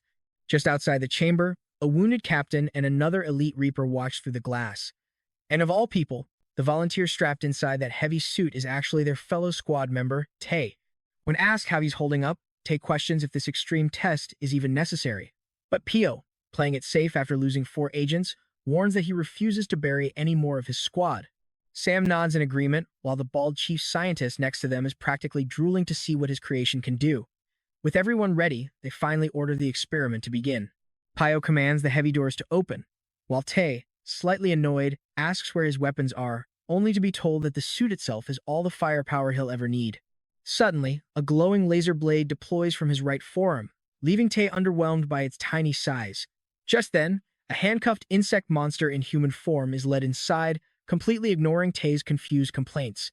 You and I both know this is a recipe for disaster. The creature eyes Tae hungrily, snaps when ordered to transform, and Tae loses his cool as Pio warns that the beast can eat its prey if it wants. A sinister grin spreads across the beast's face as it relishes the thought of a fresh hunt. Driven by pure predator instinct, it suddenly lunges straight at its target.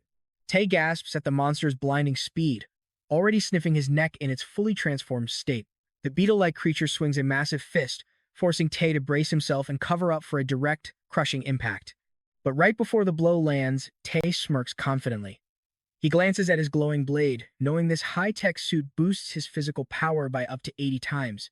Locking into combat, he hears his captain warn him that this beetle insect can charge at 180 miles per hour. Visually, the hideous beast looks like a nightmare straight out of a horror movie. Tae keeps his eyes locked onto his target. He easily parries the monster's punch, countering with a lightning-fast slash of his laser blade that sends the confused beast flying backward, bleeding from a cut it never saw coming. He seals the deal with a brutal roundhouse kick to the beast's temple, sending the staggered monster sailing through the air. But the beetle quickly recovers, laughing as it unfurls its wings to hover. Spotting a damaged joint on Tae's armored arm, the predator gets even more excited and charges back in for the kill. Realizing the suit can't take much more damage, Tae starts panicking, jokingly yelling that the old scientist should jump in and test his own invention instead. Suddenly, the beetle pinches its massive claws around Tae's throat, pinning him to the spot. He struggles desperately to break free from the death grip, but the creature's raw strength is simply too much. But right then, a massive surge of electricity erupts, instantly turning the monster's smug grin into pure agony. As the beast thrashes, the scientist boasts that any insect grabbing the suit gets hit with 100,000 volts. Massive metal hooks soon drag the creature away, letting Tae breathe a sigh of relief as the test wraps up. While the handlers carefully secure the subject, Tae feels completely ignored, yelling out that his life should be way more important than some lab specimen. The beast complies quietly, while the anxious guards lead it away. But right before leaving, its dark eyes lock onto Tae with a chilling smile, promising they'll have more fun next time. Tae grunts and curses as the monster is taken away. Meanwhile, Pio walks down the hall, deeply troubled by a different insect that slaughtered 3 agents without even transforming, wondering if this suit is enough to stop them. Chewing on a pen instead of his usual cigarette, he deduces that the recent brutal slaughter was definitely not a random incident. Determined to dig up the truth, he heads to the library, scribbling notes on a clipboard while combing through piles of reference books. Tuning out the rest of the world, he buries himself in archives, searching for any hidden clues. But after hours of grueling research, he stretches out in frustration, having found absolutely nothing useful in his stack of papers. Drained and ready to quit, he is about to pack up when a single spine catches his eye. A dusty book hidden deep on the shelves offers a sudden ray of hope. Pulling it down, the captain is desperate to see what secrets these forgotten pages hold. And trust me, you and I need to watch out for this, because the book is titled The Ant Castle Project. Alright, you and I are diving straight back into the action at school, where Eugene is desperately begging Miss for her life. Turning away from our protagonist, she confesses there is a shadow figure behind her quest, someone she wants to destroy with everything she has. Pio stares wide-eyed at a torn book, filled with photos and a sketch of a black outfit marked 002. Next to an unknown face, a specific name immediately grabs the attention of the Reaper agent's chief, Kajima. Stunned by Yujun's confession, Miss slams the girl against the wall, demanding she repeat those exact words. His eyes burn with a terrifying intensity as he demands confirmation. Yojit, completely fearless now, looks our hero dead in the eye and reveals that this is the leader of the insect court. Mong feels a cold chill, knowing this monster is Kajima. Meanwhile, Mizusan stares in horror at a groaning figure, with ants crawling all over their face. A dying woman looks up, silently pleading for the boy to run. She reaches out through the burning rubble as a monstrous black silhouette with horns destroys everything in its path. The weeping woman cups Mizong's face, their eyes locked in a tragic final moment. The last word she ever hears from him is Mommy. Back in the present, our protagonist walks to school with a lollipop in his mouth. Suddenly, a familiar voice calls out a weird nickname, making him spin around in total surprise. It is Eugene, casually wrapping an arm around his neck and inviting him out. But our boy is not thrilled about this at all. She playfully asks if Miss is going hunting today, teasing him about where his prey is. Surprisingly, he does not even try to threaten her. Yojin acts offended, offering to buy him meat to celebrate their brand new partnership. But Miss gives her a cold stare, asking if she plans on eating humans. Yojin waves her arms frantically, promising she would never do that. Since her beast form is a silkworm, she has zero craving for humans and still insists on grabbing a bite together. But watch this, she turns around only to find Miseng has vanished, completely leaving her talking to herself. Next stop, a restaurant called Dream of Meats, where thick steaks are sizzling on the grill. Miseng is starving and impatient, but Eugene warns him the meat is still raw. Meanwhile, a worried employee whispers to the owner about how much food they are packing away, but the boss tells him to respect the guests. Yojim yells that the steak is still raw, while the owner assures his staff that customers always overfill their plates at the buffet. Miz chews on his chopsticks in anticipation. When the waiter asks what happens to the leftovers, the smug boss reminds him about the heavy waste fine. The owner is smiling, already counting the extra cash, but as the waiter mutters that they are doomed, Miss and Yojin finally dig in. The waiter knows exactly what is coming. Our hero shoves 2 massive steaks into his mouth at once, while the tiny girl starts devouring piles of meat and veggies like a beast. The owner's jaw literally drops as he watches his profit margin disappear in seconds. Mid-bite, Eugene asks Mizusan what he actually knows about Kajima.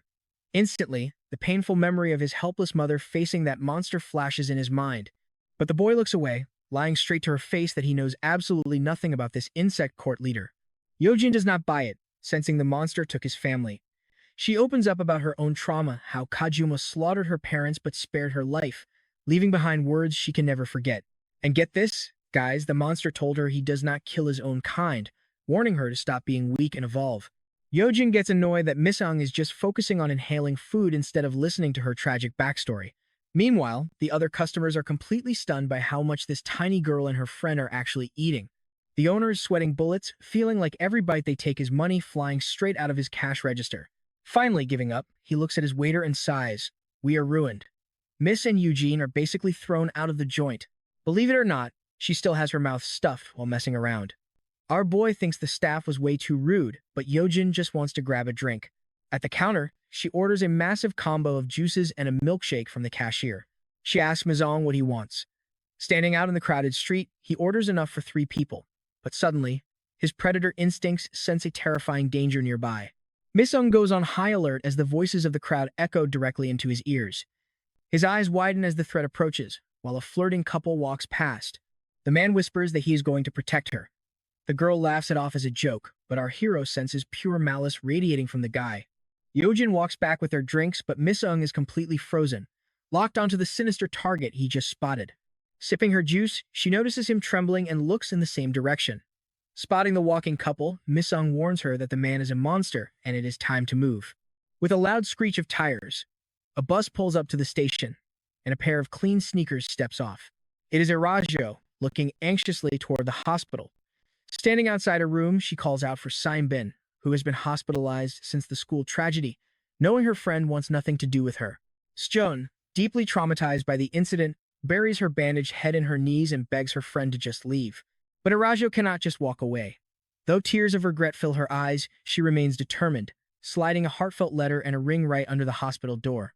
She walks down the hallway as a frustrated man argues with a doctor about someone having to shave their head right before their big debut. She remembers her friend's shining eyes after passing her theater audition, her mind drifting to how incredibly excited she had been about finally making her debut. A nurse passing by snaps her back to reality, and she looks back, instantly drawn to the woman's strikingly beautiful appearance. Left alone, Shun sits in the dark room with only the moonlight witnessing her pain. Suddenly, the door creaks open, and she yells that she already asked her to leave. But silence answers her, and she notices the door is left slightly open. Suddenly, a dangerously seductive voice whispers, calling her sweetie. Footsteps approach as she asks why Sigyn is so angry. The nurse sheds her coat, revealing a wild gothic style. And trust me, you and I are not ready for what happens next. All right, you and I are about to dive into one of the absolute wildest scenes. This creepy woman gets incredibly close, her hot breath teasing her, before opening her mouth to reveal a disgusting yellow pill with a squirming larva inside. Salivating heavily, she stares at the sick girl, practically hypnotizing her. Sejun can only stare back in absolute terror as this monster whispers a dark promise to wipe out every single human who has ever caused her pain. Forcing Sejun's mouth wide open, the gothic woman leans in slow, holding that vile parasite right between her lips. With her will shattered, the girl swallows the larva. The woman backs off with a sinister smile, promising to aid her. Suddenly, Sejun's body reacts violently, her eyes bulging in pure shock while the gothic monster watches her descent into darkness with twisted excitement. Sejun's body instantly goes into shock. She begins to scream and convulse uncontrollably on the floor, collapsing under the unimaginable pain. The horrific mutation intensifies. As Sejun writhes in agony, the gothic woman practically trembles with joy, loving every second of this gruesome transformation. Under a stunning starry night, a massive modern mansion glows with luxury. The girl who agreed to come over for coffee is completely starstruck, totally falling for the handsome rich guy and his giant indoor swimming pool. Seeing her totally mesmerized by his wealth, the guy plays it cool and humble, claiming the massive pool really is not that big. Then, out of nowhere, he kicks her right into the water. She resurfaces completely dazed and struggles to stay afloat, finding the deep pool exhausting to swim in. But her confusion turns to absolute dread when she realizes the handsome host has vanished. Meanwhile, the host is actually lurking at the very bottom of the pool, staring up at her like an aquatic predator stalking its prey. But this psycho does not care about manners. His hollow, lifeless eyes reveal nothing but a sickening urge to feed. Terrified, she tries to swim for the edge. But check this out, she is suddenly yanked straight up, hovering helplessly right on top of the water. Instantly, she gets dragged back under. Paralyzed with fear, she cannot even struggle as the monster grips her ankle, pulling her down into the dark depths of the pool. Using terrifying, supernatural strength, he slams her body violently against the concrete floor of the pool, knocking her out cold in a single blow. As her unconscious body drifts slowly to the surface, the monster floats in a serene lotus position right above the water, performing a twisted, silent prayer before he digs into his meal.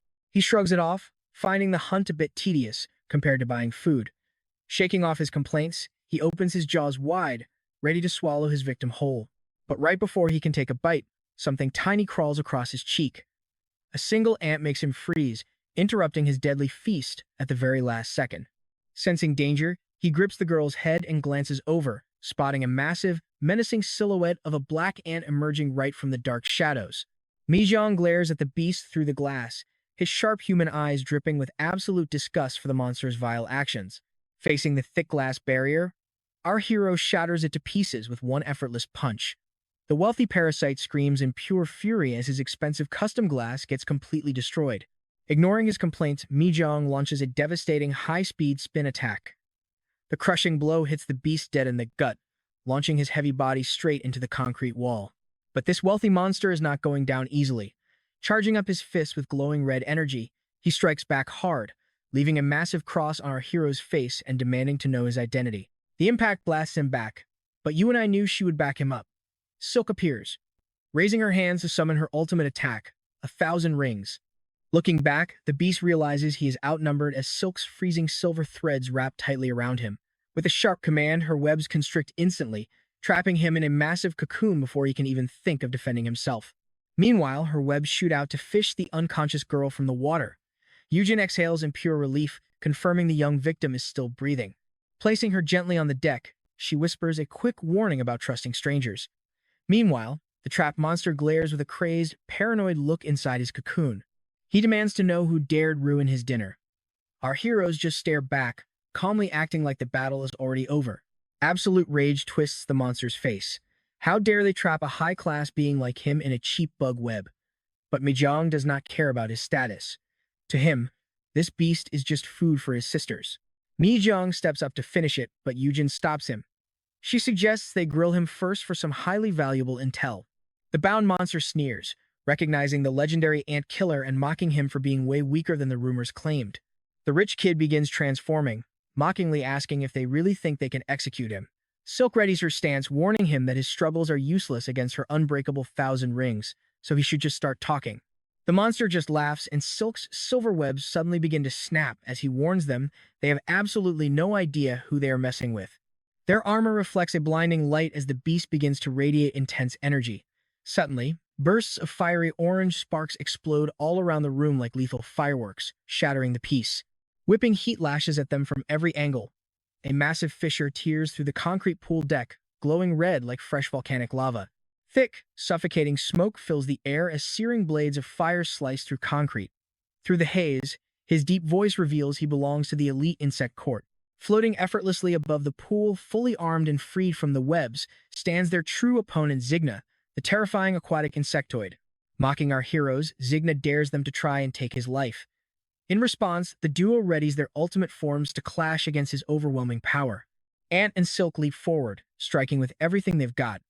But with a single swift motion, Zigna effortlessly parries their joint attack before retaliating with his deadly signature move, Blade Members. Slicing through the water like a jet, he strikes. Mijong and Yujin barely block the devastating blow before the boss immediately chains it into his second ultimate skill, Torrent Barrage.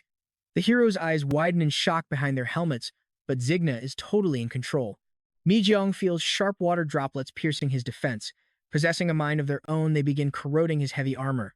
Zigna hovers over a massive whirlpool as Silk leaps through the air to dodge, landing gracefully on her knees. Regrouping with Black Ant, she realizes this monster has total water manipulation. Fighting inside a giant indoor pool gives him the ultimate home field advantage to slaughter them both. Yujin is completely overwhelmed by this monster's sheer scale, but Mijong ignores her fear, charging ahead while yelling at her to coat the entire pool with her webs. Will he survive this madness? You and I will find out next time, but right now she blankets the water in webs while our hero charges, praying for the red ant's power. Alright, you and I are diving right back into this insane battle, as Zigna catches Mijong completely off guard, cleanly slicing off part of our hero's helmet horn. Our Black Ant warrior still unleashes a heavy cross punch, knowing deep down that Zigna's lethal blades are the real threat here. One clean hit from those would be absolutely fatal, but Mijong refuses to back down. Channeling raw power into his fists, he targets the enemy's arms with surgical precision, successfully disarming him. As Zigna staggers, Mijong knows this is his one and only shot at victory. He gears up for his fastest strike, but a sudden flash of light blinds him. Before he can even react, his entire helmet is violently ripped right off his head, revealing his wide, shocked eyes filled with pure despair. And that is when Zigna shows that those giant blades on his back are definitely not just for show. The beast summons 4 massive swords, drawing them from all sides to reveal his true, ultimate combat form. With a ferocious roar, he unleashes a spinning slash with those fiery blades, carving a massive X right into our hero's armor. Mijong hears him scream quadruple rendition as deep, agonizing wounds rip open across his body. But as Zigna stares at him, he realizes the damage isn't as fatal as he hoped. Silk's protective webbing wrapped around Mijong's fists just in time, absorbing the brunt of the impact. Still standing strong, the brave girl tries to trap the monster once more using her legendary 1,000 Rings technique. But Zigna is totally unfazed. Showing zero fear, Silk strikes back, driving her knee hard into the monster's neck. The brute actually feels something snap from the sheer force of her blow. But standing over the pool, Zigna manipulates the water into a sharp spear, hurling it at Silk and forcing her to immediately let go. Even while fighting through intense pain, she uses her remaining threads to disarm one of the beast's blades. Suddenly, our hero leaps back into action, catching the flaming sword mid-air and leaving Zigna completely stunned. Now pay close attention because Mizong doesn't even let the monster finish talking before plunging that fiery blade straight into his chest, giving him a taste of his own poison. But the monster refuses to go down easy. Roaring in absolute fury, he swings a desperate sideways slash with the sword in his right hand, aiming right for our hero. Mizong instinctively blocks it, but the searing heat cuts straight through his armor. He holds his ground, relying entirely on his raw toughness to survive. Gritting his teeth, Mizong suddenly screams, "Celebration!" His army of ants hears the call like a war horn, instantly triggering a wild stampede. They swarm forward, rushing toward the blades stuck in the enemy with deadly focus.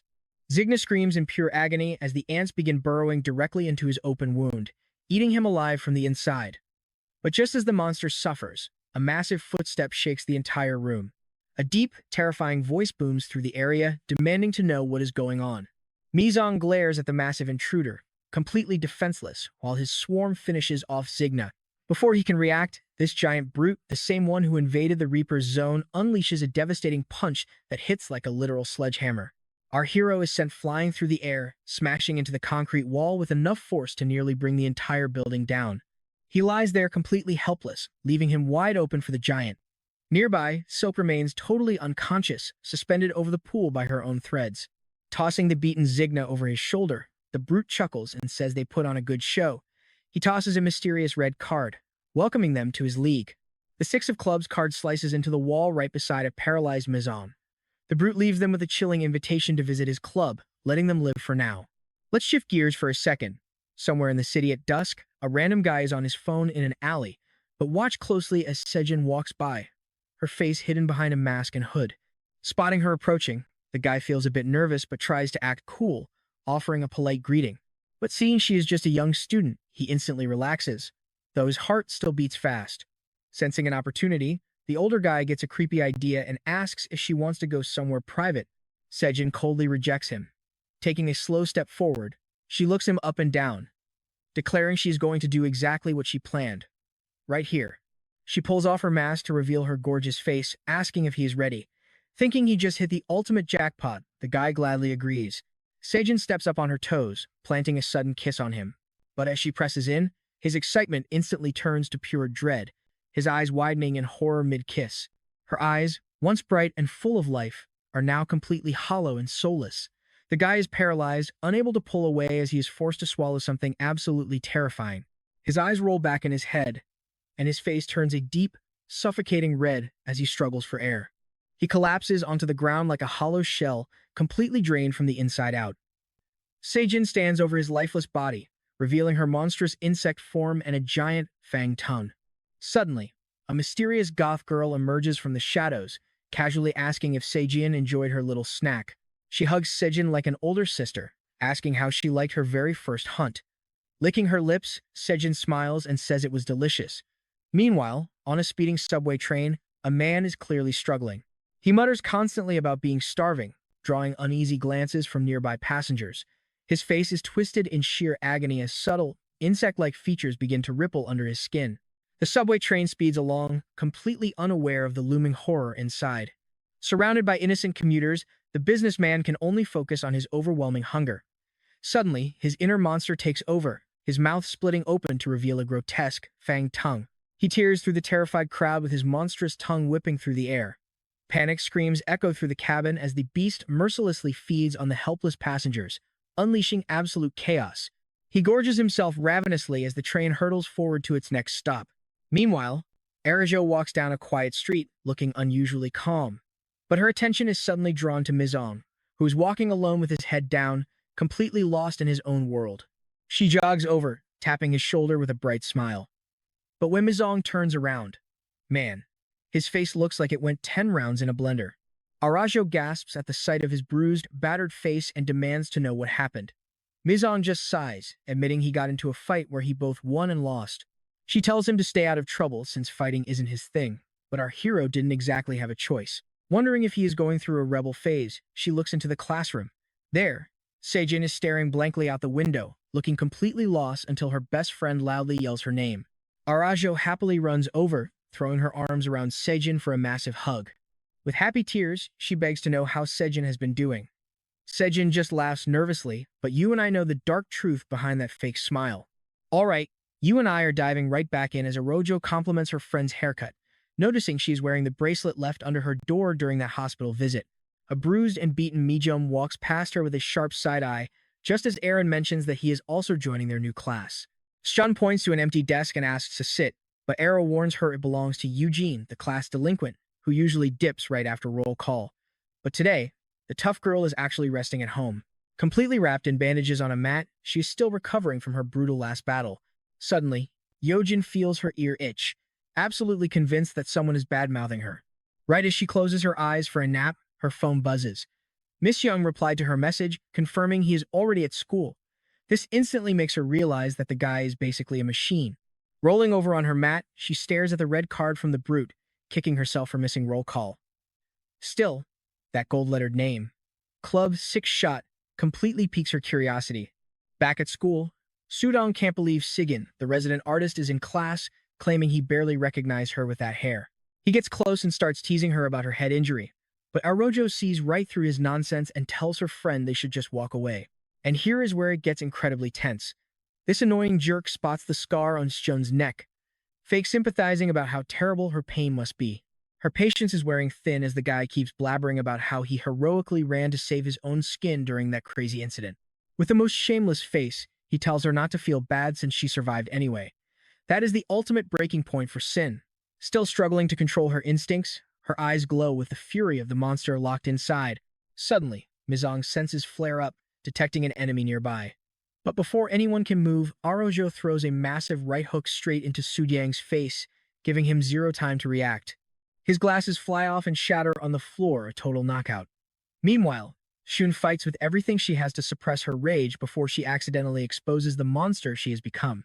An absolute furious Arojo screams at Sudyang, demanding he drop to his knees and beg for mercy after cowardly shoving Shun aside just to save his own miserable life. She orders him to apologize to her friend right now. Staring in shock and scratching his bruised cheek, he feels the weight of his shameful actions on that fateful day and mumbles out an apology. The boy grabs his glasses and retreats, muttering under his breath while Miss watches the girls comforting each other. But our protagonist's danger-sensing instincts suddenly trigger once again right inside the classroom. Glancing at the girls, he knows it is not quite the presence of an insectoid. Yet, his danger radar locks onto Cyan, identifying her as something deeply mysterious and dangerous. It is almost like she is radiating an unstable, highly dangerous aura. Meanwhile, aboard the train where the insectoid had feasted, the creature, now a massive, repulsive caterpillar, gorges itself on its victims. Suddenly, the train doors slide open, and an Insect Reaper agent steps inside, ready for action. This is Cowl, part of the combat unit known as the Local Brothers.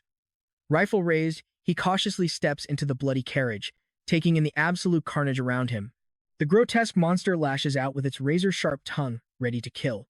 Shocked by its bizarre shape, Cowl radios his partner to ask if he is seeing this hideous sight too. His older brother, Lo, enters the car with his scimitar drawn, noting that the beast looks like a giant larva. As they quickly analyze the threat, the aggressive monster writhes violently, keeping both agents on high alert. Lo warns that they must capture it alive so the scientists can study its origins. Suddenly, the beast lunges at Lo with its massive fangs, but Cowl reacts instantly, driving an energy blade deep into its neck, forcing the monster to shriek in agony.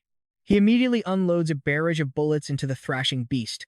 Lo yells to keep it intact for research, but is cut short as a massive tail slams into his chest, launching him backwards through the carriage doors in a shower of shattered glass. Lo lies, sprawled among the sharp, broken glass, struggling to stand after that brutal impact. Cowl screams out in panic, fearing the worst, while the giant beast turns its hungry gaze directly toward him, ready to devour its next meal. But let's be real, our guy is tough, boasting that it takes way more to kill him. Showing insane strength, he lifts the giant larva, yelling that he isn't weak like his brother. Just then, Lo recovers and leaps onto the beast, slicing it cleanly in half. As Cowl is left holding half of the carcass like a heavy log, Lo smugly asks who the weak one is now. Wiping off the slime, the younger brother grumbles about their mission to actually bring the monster back intact. But to Lo, under the circumstances, bringing back half is good enough. Suddenly, the older brother spots something that completely catches his attention. A tiny yellow larva crawls out of the dead carcass, turning to stare at the agents with 5 glowing red eyes. Before they can react, it leaps directly onto Lo's face, slamming his head back with immense force. Lo begins to tremble and writhe in agony while his younger brother panics, trying to help. Suddenly, Lo claims he is totally fine, but the parasite is visibly squirming inside his forehead, commanding him to return to the laboratory. Hidden among the jagged, gray mountains stands a massive, futuristic facility where Sector B of the Insect Reapers operates. Inside the bustling headquarters, agents and researchers move with absolute purpose. This is where the brothers haul the remains of the giant larva, confident their resident doctor is going to be absolutely stunned by this discovery. When someone jokes that the old doctor is practically on his deathbed, Cal glances over with suspicion. Nearby, Ta and Sam are chatting in the hallway. Though they already heard about the capture, they are pleased to see the brothers. Cal stops, muttering that they would have arrived much sooner if they hadn't been delayed, prompting Ta to ask why they were slacking off on duty.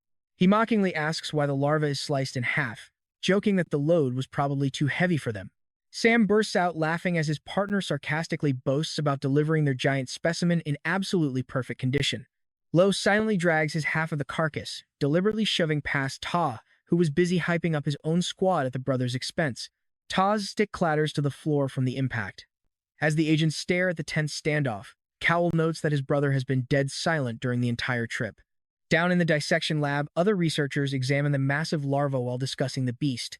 Scientists carefully study the tiny yellow parasite with tweezers, noting its bizarre biology before dropping it into a jar filled with green chemical liquid. Back at the school, students try their best to pay attention until the final bell rings, ending another long school day.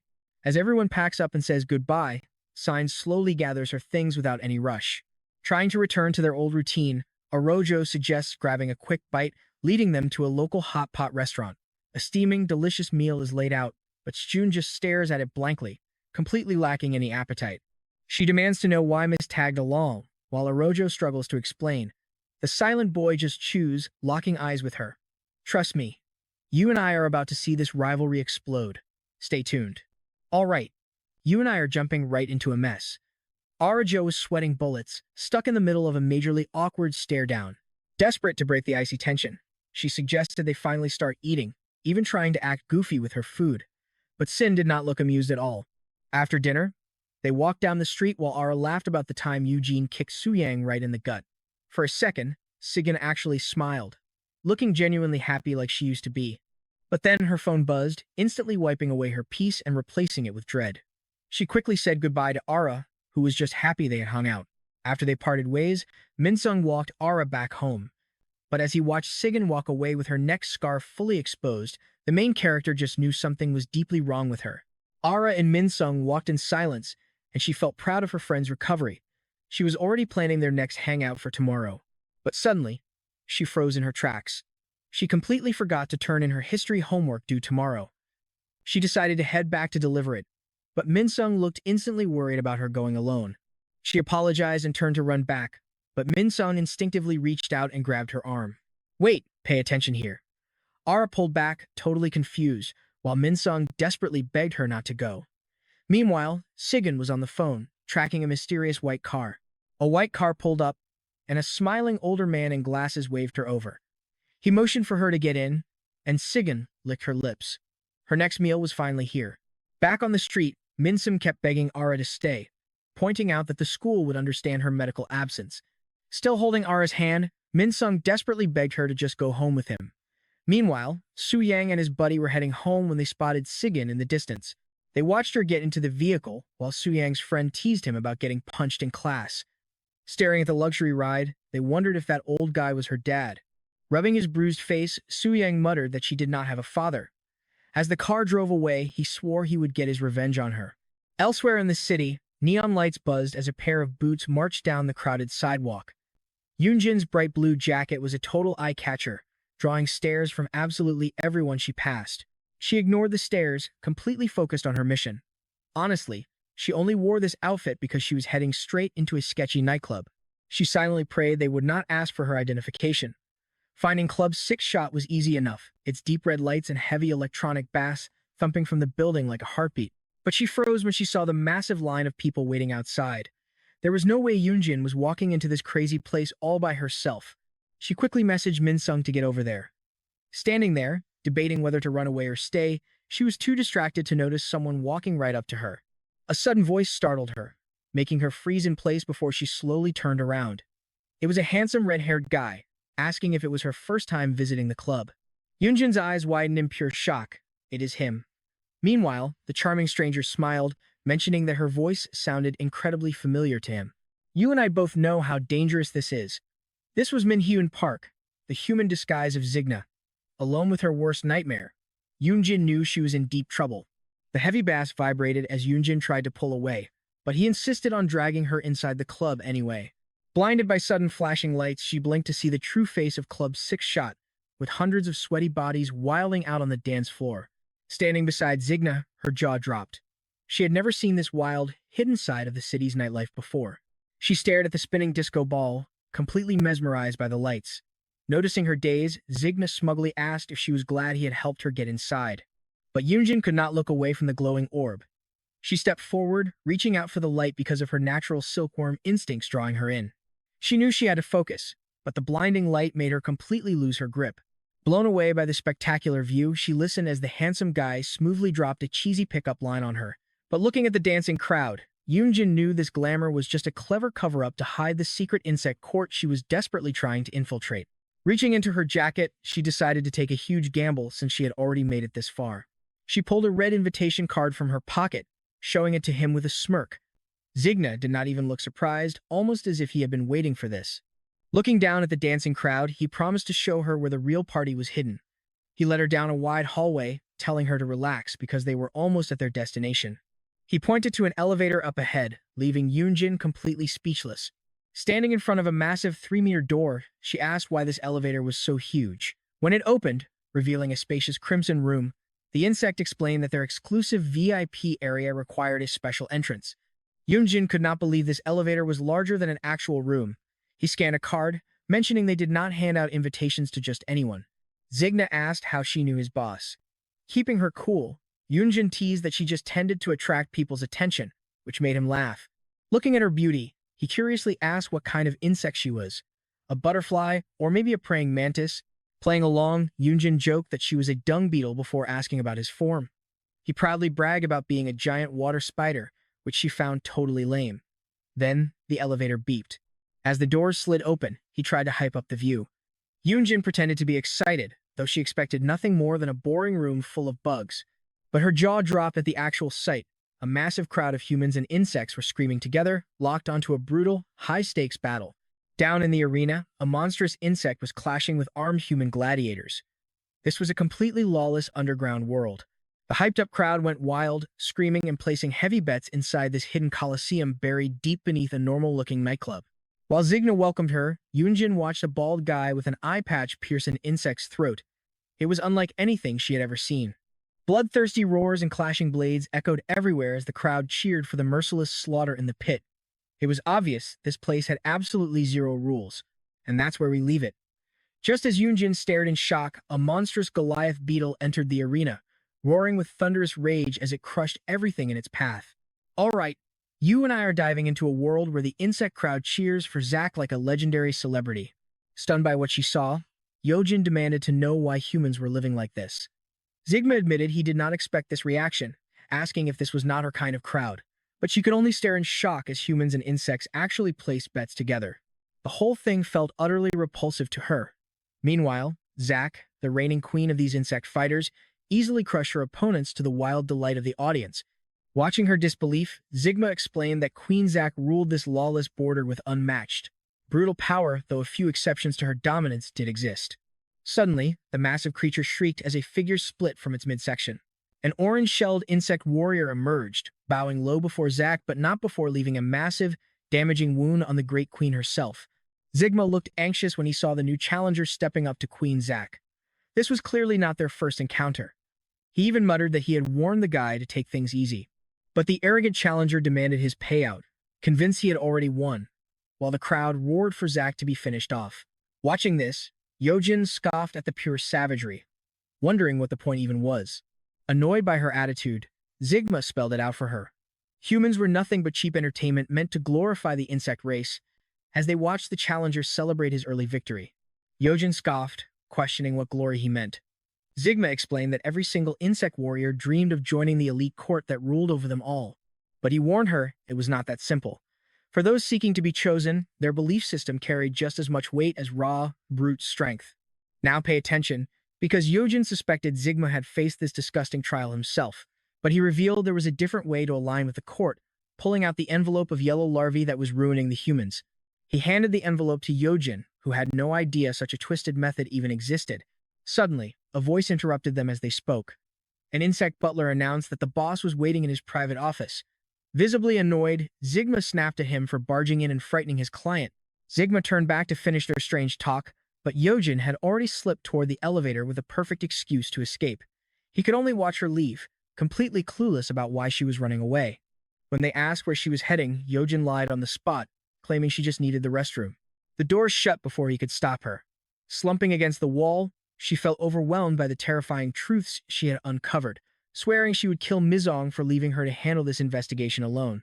Fuming over his failed deal, Sigma tried to process what went wrong, but the annoying butler chimed in again to remind him the boss was waiting.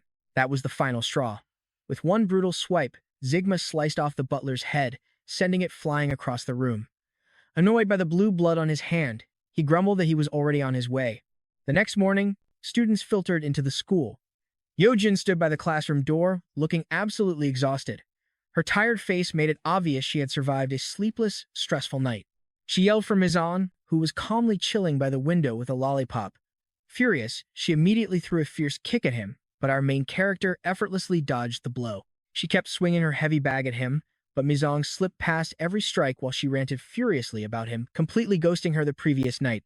After her futile attacks, she leaned on her knees, completely out of breath. She gasped that she had actually found critical intel for our lollipop-loving protagonist. But nearby, two classmates were whispering at their desks. Yojin turned, sensing something was off. Right then, Arajo and Sejun walked in, and the room erupted into ugly murmurs about some gross, shocking rumor. Arajo noticed everyone staring and snickering in their direction. Clueless about the sudden tension in the room, she demanded to know what was going on. Arajo could not understand why everyone was so hostile this early. The whole class glared at Sejun, whispering nasty accusations that she was seeing an older man. Arajo looked to her friend, waiting for her response, just as a cruel voice called the class artist a sellout. Sejun stepped forward to fight back, but Arajo held her arm, desperately trying to defuse the situation. Watching from the back, Yojin noticed the chaos and asked who the pretty girl was. Mizong replied that she was Arajo's friend. I know what you're thinking, this school is pure chaos, and Yojin agreed, though Mizong kept his eyes locked on the drama. Despite his relaxed look, our main character actually bit his lollipop stick in half, sensing a massive explosion was coming. Arajo tried to drag Sejun out of the classroom, wanting to escape this hostile room immediately. But a mocking voice asked where the darlings were off to. It was Suyang, framing them with her fingers like a camera, claiming she had proof of a juicy scandal to expose. Eager to humiliate Sejun, she loudly announced that she saw her climbing into a luxury car with an older man, though her friend at first assumed it was just her dad. But Suyang, playing the role of a dramatic gossip reporter, gleefully revealed that Sejun had no father, laughing as she fueled the nasty rumors. She kept going, claiming the old man was a creep, and since Sejun had won a bravery award, she just had to investigate further. So she proudly told everyone how she followed them in a taxi, shoving her phone screen in their faces to show the class artist entering a hotel with that older man. Smirking at the classroom, she loudly declared this was a complete, disgraceful tragedy. A smug classmate smirked at Sejun, warning her in a menacing voice not to blame them when her future career as an artist got completely destroyed. Waving her phone around to gloat, Suyang claimed she held the perfect proof to ruin her forever. Sejun just stared back silently, calmly taking in the entire situation. Yojin lost her patience, muttering that this clown was making her sick, looking ready to go over and break his face. Mizong sensed a heavy danger looming over the room, while Arajo, reaching her absolute limit, confronted Suyang. Demanding to know what this cheap show was about, she wound up a powerful right hook to flatten the smug gossip who just stood there waiting to take the hit.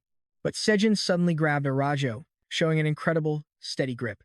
She leaned in and whispered something quiet into her friend's ear, causing Arajo's eyes to widen in shock. Stepping back, Sejun quietly asked her best friend to step out of the classroom. Arajo stared in total confusion. But Sejin was confident she could handle this alone, sliding the door shut and locking her friend in the hallway to shield her from the incoming chaos. Meanwhile, Su Yang's smug friend laughed that he had barely escaped another beating. Sejin stared at the closed door, ignoring everyone. Then, after a heavy silence, she burst into loud, sarcastic laughter, muttering that she wished her friend could have stayed to watch. This bizarre reaction made Mizong uneasy. He knew exactly what was about to happen, though Yojin had not sensed the danger yet. The Whispering Boys just assumed she was having some sort of mental breakdown. Su Yang's friend stepped forward, faking a cheap apology for his trolling. And trust me, we are about to see absolute chaos unfold. He leaned in, whispering a disgusting question about her hourly price. Feeling his heavy hand on her shoulder, the deadly larvae began to fully take over her body. All right, you and I are jumping right into a death trap as this idiot keeps mocking the girl, only for Shun to turn around, revealing multiple hungry red eyes on her forehead. Yojin and Mizong are in absolute disbelief, knowing exactly what is coming next. Meanwhile, Su Yang's friend nearly wets his pants, watching Shun's terrifying insect transformation unfold right in front of him. Then, with the lightning-fast whip of her arm, Shun lands a brutal punch to the boy's face, knocking him out cold as Su Yang screams in terror. He shrieks that she is a monster, an insectoid, while Shun glares at him with eyes, saying, "You are next." Instantly, complete chaos erupts, and panicked students start screaming and running wild around the classroom. Shun watches them like pigs lined up for the slaughter, totally relishing every single moment of panic. With a sickening stretch, her arm extends like a massive tree branch, completely blocking a student from escaping. Hearing the desperate screams from outside, Arajo can only imagine the horror inside as the leg of a desk violently smashes through the concrete wall. Shun had jammed the door shut with a chair to keep Arajo out, who is still desperately screaming her name. Now, this room is her personal hunting ground, and not a single student can escape her terrifying power. Revenge time has arrived. A student screams hysterically that the door is completely blocked, begging the heavens to show them some way out of this nightmare. Our guys know they have to stop this bloody slaughter, but they are also hesitant to reveal their secret powers in front of so many witnesses. But Shun is locked onto one specific target. She calls out to Su Yang, who is desperately typing on his phone, probably begging for likes one last time. Shun's voice drops to a dark, chilling tone as she orders him to come here. Hearing his name, the terrified boy whispers for someone to quickly call the Bug Reapers. But the other students are too paralyzed with fear, backing away and leaving Su Yang completely exposed to the monster. With lightning speed, Shun launches her elastic arm forward, wrapping tightly around his neck. The phone clatters to the floor as Su Yang gasps for air, hearing her scream that he is the one who ruined her life. Her rage boils over as her horrifying transformation completes, still shouting that this is all his fault. Suddenly, a razor-sharp, fang-like tongue shoots out of her mouth, ready to devour him whole. Su Yang stares at the venomous red tongue inches from his face, fully accepting his death. But suddenly, a powerful voice cuts through the panic, shouting for her to stop. Now pay attention here because the deadly tongue stops just inches from Su Yang's face as he feels the chilling breath of death. Mizong steps forward with an incredibly cold, commanding presence, telling Shun that she needs to end this right now. He steps closer, warning her that if she crosses this line, there is no turning back for their friendship, desperately trying to reach whatever humanity is still left inside her. Outside, Arajo is frantically banging on the locked door, trying to see the chaos. Shun hesitates, caught in a brutal internal struggle, as she glances to the side. Arajo is totally desperate, nearly kicking the door down, just as a startled teacher finally rushes into the hallway. Even though his face is turning purple from suffocation, the proud celebrity boy still finds the strength to mock Shun, calling her a disgusting bug. Showing some unexpected spine, he wheezes out an order for someone to call for backup before she slaughters everyone in the room. But the students completely ignore his desperate pleas, paralyzed by a sheer cowardice that outweighs any concern for their dying classmate. The boy curses them all as Shun lifts him off his feet. But instead of focusing on him, she turns her tearful eyes to Mizong, crying out for help while lashing out. Mizong looks at the sobbing boy begging for the Reapers and realizes that even a jerk like Su Yang does not deserve to die this way. Meanwhile, Shun's multiple crazed eyes twitch with twisted amusement. She looks at Mizong, admitting she can no longer control her hunger to devour Su Yang. Staring deeply at our protagonist, she begs him to take care of Arajo for her. Suddenly, her elastic arm tightens even harder around Su Yang's neck as she forces him to listen to her final words. Shun remembers every single detail of that horrific day, when this coward pushed her straight into the monster's path just to save his own skin, only to turn around and play the big hero, on the news for calling the bug reapers. But lying alone in that dark hospital room all this time, a burning desire for revenge grew inside her against this selfish coward, while she pictured him enjoying the peaceful school life that had been completely stolen from her. She felt utterly abandoned, unable to bear the thought of Suyang laughing and enjoying life. Her tears were her only comfort, and when she finally built up the strength to return, she had to face the cruel judgments of the very boy who caused her suffering. Xun decides that Suyang has dug his own grave, admitting she feels absolutely zero guilt about ending his pathetic life once and for all. Then, she reaches her free hand into her backpack, announcing that his death is going to be incredibly painful. Okay, I know what you are thinking, but check this out. Her hand is suddenly filled with writhing yellow larvae as she promises to make him suffer. Mizong is completely shocked, but Yojin already knows exactly what they are. Shun's mutated hand squeezes Suyang's cheeks, forcing his mouth wide open. With absolute malice, she tells him that she is only going to let him die after he experiences the ultimate level of pain. Suyang frantically kicks his legs, trying to push her away, but her monstrous strength is too overwhelming. He begs for his life, crying out to know why she is doing this to him as his jaw is pried open. The disgusting, wriggling larvae reflect in his glasses as they are poured directly into his throat. Smiling with pure wickedness, Shun commands the terrified boy to swallow every single one. He feels the creatures eating him from the inside as his veins bulge violently. His body goes into a massive state of shock, completely consumed by the agonizing pain of the sudden transformation. The sheer amount of larvae causes Suyang to mutate at an insane speed, his body stretching and twisting in every direction. The students watch in absolute horror, while Yojin is stunned. You and I are diving into a wild scene. As Sui and Rive transform, Sigjun watches in ecstasy as the boy stops responding and relaxes. She wondered how he felt about turning into the monster he despised. Shin looks relieved, convinced this heartless beast is actually the boy's true, unfeeling form. Suddenly, heavy knocks rattle the door with a loud demand to open up. Watching this, Miss feels completely helpless, desperate to keep his secret identity safe. The principal threatens the students to open up immediately, while Orojo waits in sheer dread, feeling a terrifying danger looming over everyone inside that classroom. Stun stares at Miss, wishing he could say goodbye to Era, but realizes it is better to never speak again. With deep, genuine sadness, she whispers that she is now an enemy of humanity. And yeah, this is where it gets heartbreaking. She leaps out the window, abandoning her dreams of becoming a pop star, while Asam just watches, unable to move. But as she flies out, the chair blocking the door slips loose, crashing right onto the unconscious student slumped near the entrance. Waking up dazed with a swollen cheek, the student watches the door burst open as the principal and Era storm in, but his eyes are locked on the grotesque, growling monster right in front of them. The principal freezes, shocked to find another insectoid inside his school.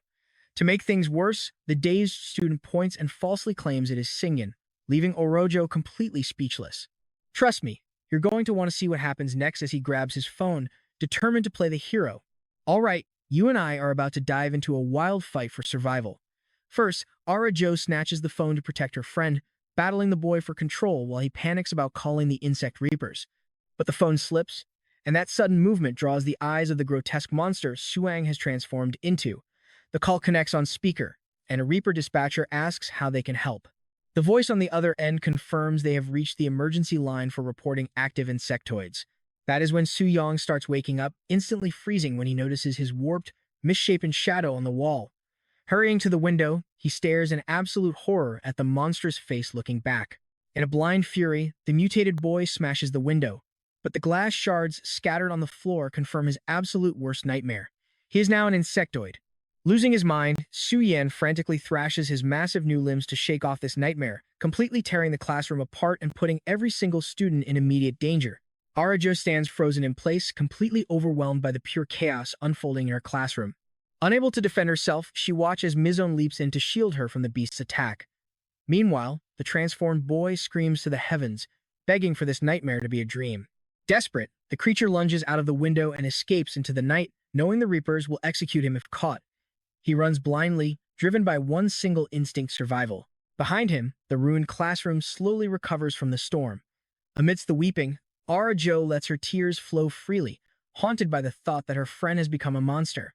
The boy has no words left to comfort her. Instead, he locks eyes with Yujin, realizing there is absolutely no time for mourning right now.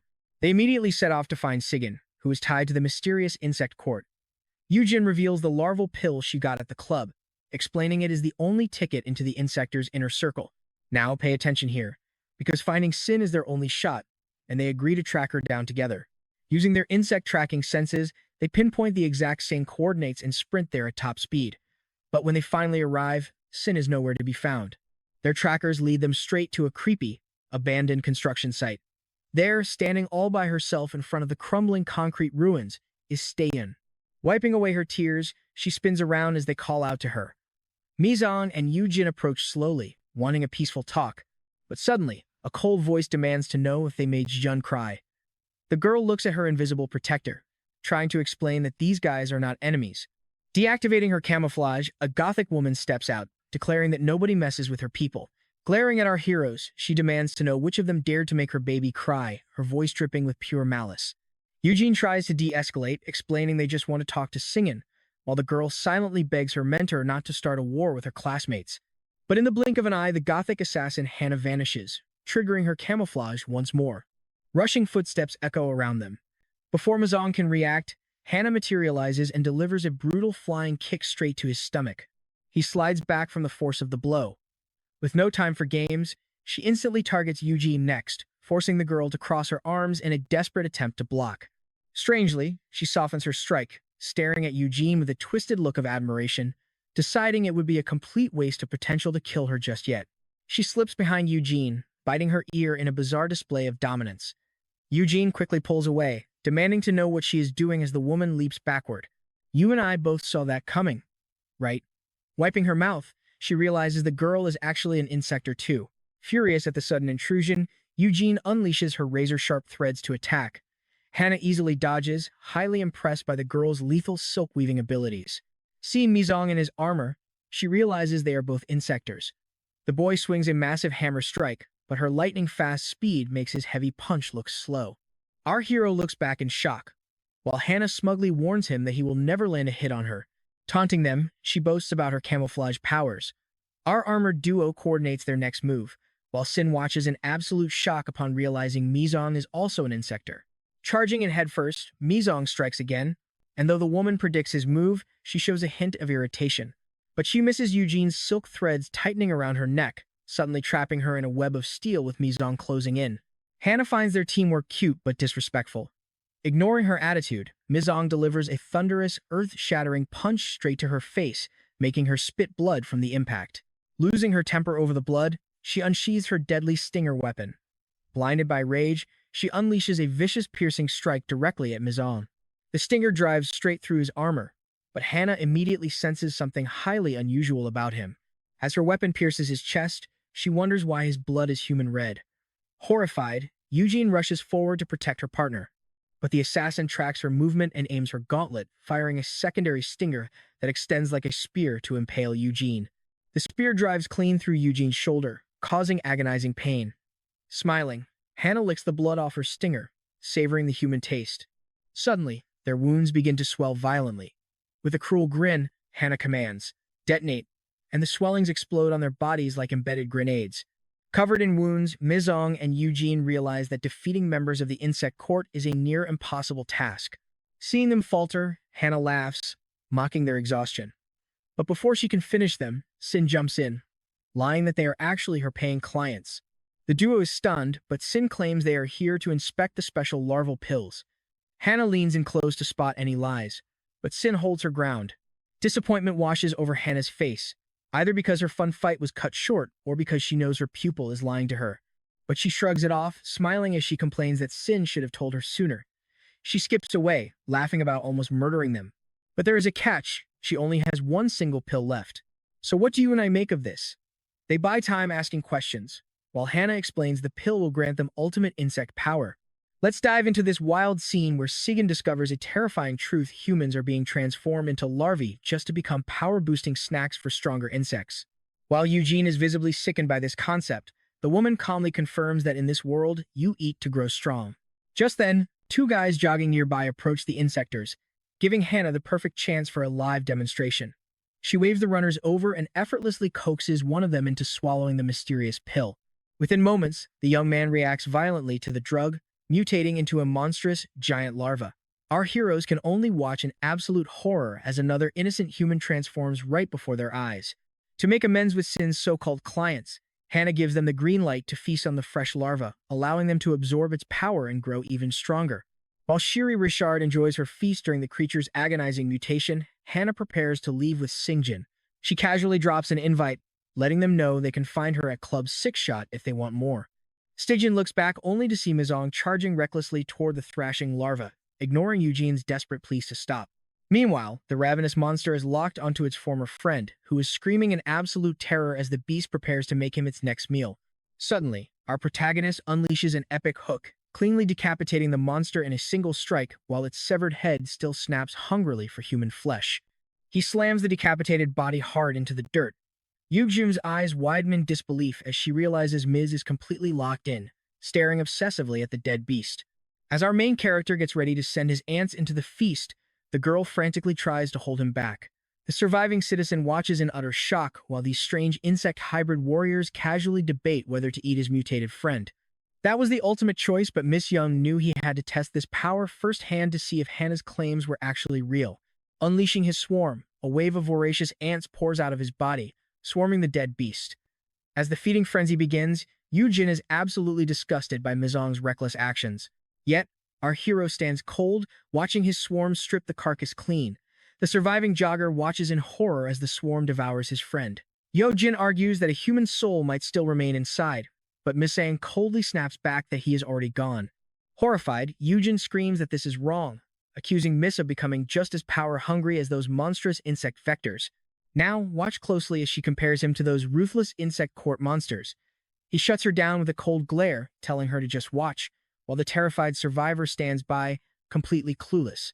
Meanwhile, she waits in suspense, wondering what the patient Missin is trying to achieve. Yu Jun's jaw drops in pure disbelief as she realizes the victim is actually reverting to normal. As the ants crawl over him, his monstrous features begin to dissolve back into human flesh. Bit by bit, the boy sheds his horrific larval shell, screaming in agony as his human body pieces itself back together. Miss watches intently, praying his wild gamble works, while Yu Jin demands answers about what is happening. Our hero explains that he felt the same chaotic, unstable energy inside Sin earlier. The boy continues to writhe on the ground, but he is clearly reforming into a normal human. Suddenly, with the help of the crawling ants, the swallowed larva is forcefully expelled from the boy's throat. Inch by inch, the parasitic insect is dragged completely out of his body. The group watches in silence as the ants immediately begin devouring the expelled parasite. As they feast, Eugene wonders if eating this will affect him. But our main character knows he will only find out once the swarm returns. Once their grim meal is finished, the ants march back into Misong's body in a neat line. Instantly, our hero shudders, grunting in pain as Yojin watches his violent trembling with growing terror. Fearing the worst, he yells at the girl to get back immediately. An overwhelming, searing agony rips through Miss's entire body, and he struggles to keep the violent power under control. Heavy bass echoes through another wild night at the notorious Club Six Shot. Up in the VIP lounge, a wealthy man chugs champagne, surrounded by gorgeous girls and heavy security. Pulling the bottle away, he barks an order to his guard to let their female guest enter the room. Annoyed by the security, "I know what you're thinking, who is this massive guy?" "Well, that's Dijin Gong, the big boss of this club." When Hannah strolls in uninvited, he wastes no time demanding respect, reminding her exactly whose house she's standing in. Ignoring his ego, Hannah walks straight over to the ice bucket and pops a bottle of champagne. She chugs it down shamelessly before offering it to Seaton, who politely declines, keeping his cool. Spotting a fresh cut on Hannah's arm, the massive boss asks if she has been getting into fights lately. She brushes it off as simple business, casually noting how aggressive the younger generation is these days. Smiling, the giant suggests sending them to the lawless frontier arena, prompting Hannah to ask why he would even bother. As a girl feeds him, Dijun mentions a dangerous troublemaker running wild in the arena. Hannah, completely bored by the gossip, bluntly demands to know why she was summoned here tonight. Getting serious, he reveals that 50 larva pills disappeared from their vault yesterday. Stunned, Hannah asks if he actually got robbed, whilst Jun stands behind her, a look of pure panic washing over her face. Daejan leans back on his plush sofa, telling Hannah not to criticize his security because he already knows exactly who stole them. Suddenly, the giant lunges forward, his massive hand entirely engulfing Jun's head. The force of the strike is so intense it shatters the club's glass ceiling above the dancing crowd, but the boss does not care. Pinning Singin's head violently against the wall, he accuses her of stealing the merchandise. Furious, Dijun calls Sigin a worthless parasite, snarling that he will tear her apart until there is absolutely nothing left of her. Suddenly, he feels Hannah's lethal stinger pressed right against his face. Instantly, the two girls beside him draw their weapons, ready to defend their master to the death. The air turns ice cold as a deadly Mexican standoff locks everyone in place. Hannah issues a dark threat, warning Dejun to keep his hands off her pupil. With a gothic girl draped over his shoulder, he asks if she really expects him to let Sigin slide. Meanwhile, Shun feels his massive fingers crushing her skull, waiting for a confession. He ruthlessly squeezes Sedin's face even tighter, showing no mercy. Without a second thought, Hannah drives her sharp stinger deep into the giant's neck. Pressing her blade deeper, Hannah does not back down, while the brute continues to crush Sidon's skull. Feeling her head on the verge of exploding, the girl screams Suban's name, confessing she fed him the pills for revenge. The massive boss bursts out laughing, staring into Sejin's eyes, disappointed that the game ended so quickly. Completely ignoring the blade in his neck, he reveals he already knew the truth, sending a wave of panic through Sing. Dejun finally lets go, tossing the gasping girl to the floor, where her mentor quickly rushes to support her. Laughing, he mocks Sigin for being even more pathetic than her master. While the girl trembles in shock over how he found out, Hannah demands to know why he played this sick game. Backed by his guards, the giant reveals he had a spy tracking Sin the moment he suspected her. Licking his lips, he is thrilled that a human actually ate 50 pills, declaring that this target belongs solely to him. Not far away, Squad C of the Reapers is hunting down an insect larva. It's Su Yang, desperately trying to wriggle his way to safety. The agents quickly realize this larva is unlike anything they have ever hunted. The monster boy looks back in panic, but the Reapers corner him instantly, launching a brutal and merciless assault. And that's where we leave things, with our monster boy crying out to the heavens as a high-voltage sword strike brings him down. Trust me, you'll want to stay tuned for the next episode. Let's dive in as our squad leader casually puffs his cigarette, totally satisfied after silencing that annoying monster. Pio complains about how noisy the larva was and orders his crew to bag it for the lab. But right as they get to work, a violent wind whips up out of nowhere. Sensing something is seriously off, Pio glances back to scan the area for trouble. The Reaper team instantly loses their footing, realizing this terrifying wind is actually sucking them all in. But Pio spots two strangers standing there, demanding to know who these intruders are.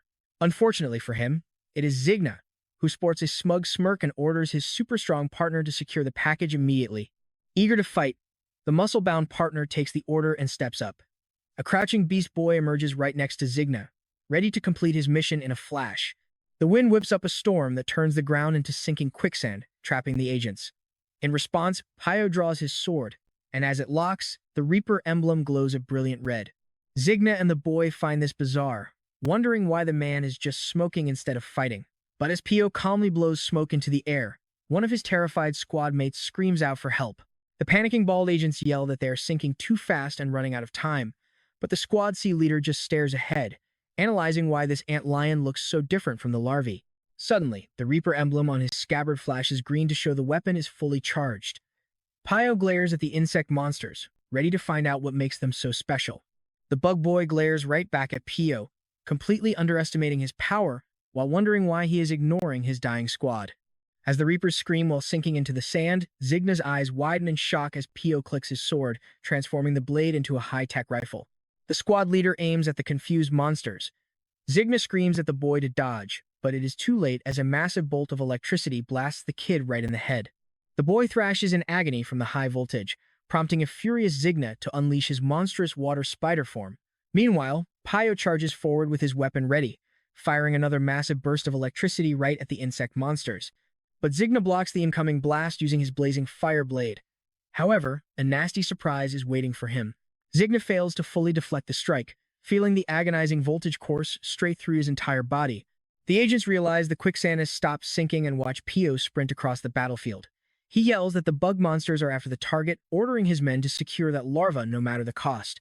Pio and Zigna clash face-to-face in an intense, high-speed sword duel. The Reaper casually compliments the flaming sword, but the insect monster is in no mood for playful banter. Unleashing a second blade from his back, Zigna warns him not to get cocky over a few cheap tricks. He is about to show Pio that he has some deadly moves of his own. He unleashes a powerful horizontal slash, leaving a blazing orange trail before slamming directly into the Reaper's waiting blade. Pio struggles to block the attack as the monster's raw strength pushes him to the limit. His arms are starting to give out, maybe because he is out of breath from smoking, right? But then he pulls another trick, inhaling as much cigarette smoke as his lungs can hold. He blows a massive cloud of smoke right in Zigna's face, acting like a literal bug fogger. Sure, it is a bit dirty, but in war, anything goes. Zigna inhales the toxic cloud, choking on it as if it were lethal pesticide. He swings his swords frantically to clear the air, coughing up a storm to get the deadly fumes out of his system. But when the air clears, his opponent has completely vanished. Suddenly, Pio strikes from the blind spot, launching a fierce side attack with his fully charged lightning sword. Zigna glares at the Reaper, cursing his arrogance as agonizing electricity surges through his entire body. Pio is determined to capture this bug court member, but pay attention here, because a massive sand spike suddenly shoots out of the ground to impale him, forcing him to leap back in a split second. 5 glowing eyes rise from the earth, revealing a horrific tentacled sand beast.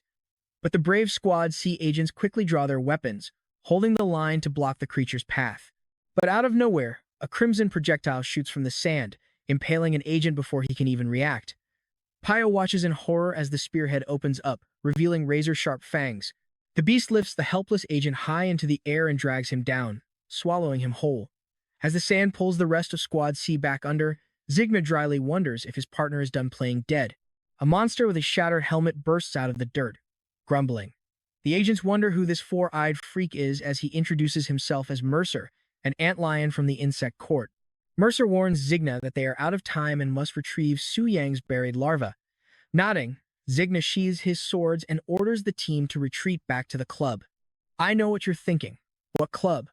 Pio is wondering the exact same thing as his agents scream that the targets are escaping. Pio aims his weapon at the retreating bugs, only to realize his rifle's battery is completely dead. Suddenly, the surrounding Squad C agents notice the nearby buildings are starting to collapse.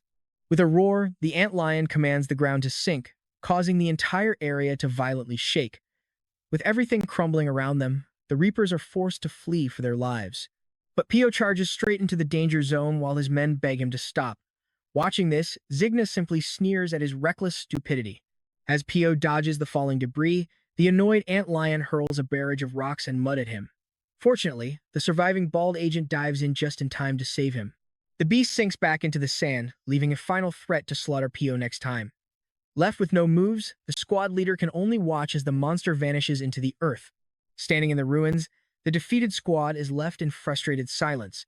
Pio immediately orders his men to investigate every local nightclub, declaring that the hunt has officially begun. As darkness settles, a strange trail of black ants is left behind. Meanwhile, a terrifying cockroach insect is sprinting through the night at breakneck speed. And guess what?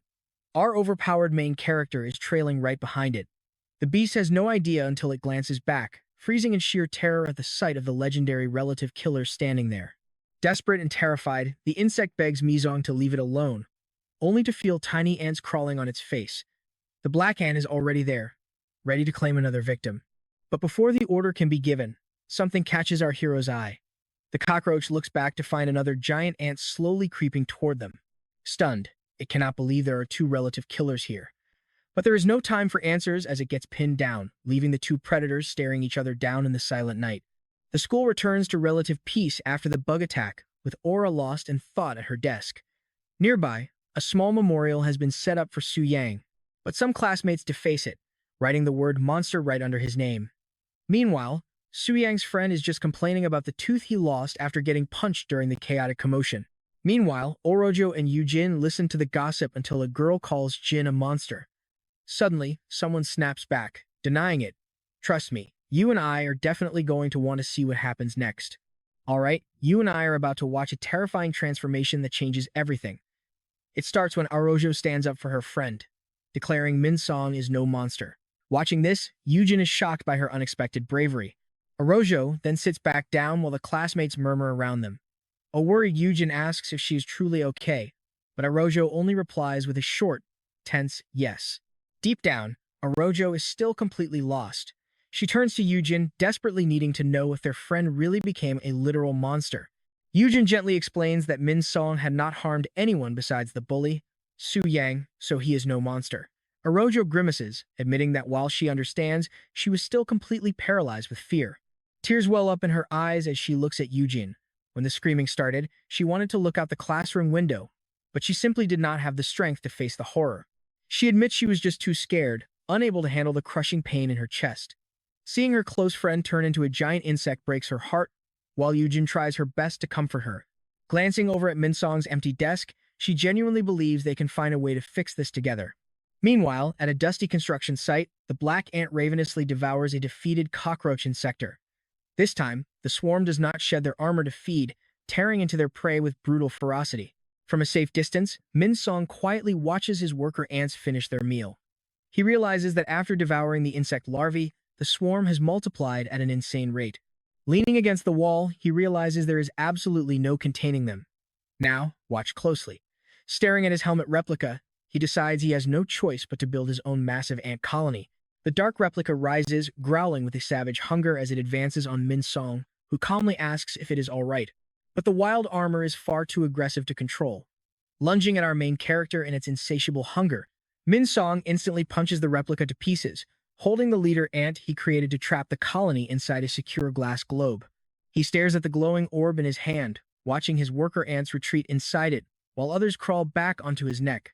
Suddenly, his danger sense screams. Heavy footsteps shake the ground beneath him, causing a subtle tremor. Minsong clenches his fists, knowing without even turning around that a hostile insect is heading his way. But it is not just one. 3 menacing silhouettes emerge from the shadows of a nearby tunnel.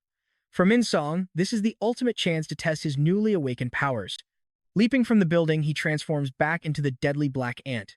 He charges toward the insectors in a blur of dust, but his danger sense flares again, triggered by a massive cloud of smoke rising in the distance. He abruptly stops just outside the tunnel entrance, completely certain that one of his targets has suddenly vanished. Our hero gathers his energy, lurking near the entrance, when loud shouting echoes from within. It sounds like an intense argument, with one of the monsters furiously cursing out some guy named Red. Inside, a horned beetle beast stands over another beaten insect, realizing they have been set up. The culprit is the ladybug insector, Red, who openly admits he plans to take out his own allies. The ladybug insector, Red, casually explains that he just needed to blow off some steam, using his lackeys for 5 minutes of quick fun. With a smirk, he readies himself for a fight. His opponent punches the floor, spewing a thick purple gas and revealing himself as Bala, the rhinoceros beetle. He warns Red not to get cocky just because they survived the lawless frontier arena together. Bala thrusts his massive horn forward, charging Red with absolute brute force. But the swift ladybug easily dodges, mocking the giant for being a little too excited. Even after slamming hard into the stone wall, Bala charges right back at his rival. But this time, Red stands his ground, preparing a counter-fist against the beetle's predictable, brainless attack. Bala, who cares nothing for tactics, lunges forward with a promise to crush him. But Red drives a savage punch straight into the beetle's gut, folding his massive body in half. Just like that, a single devastating blow ends the rhinoceros beetle. As purple blood drips from his knuckles, Red looks back toward the shadows, calling out to the intruder hiding at the entrance.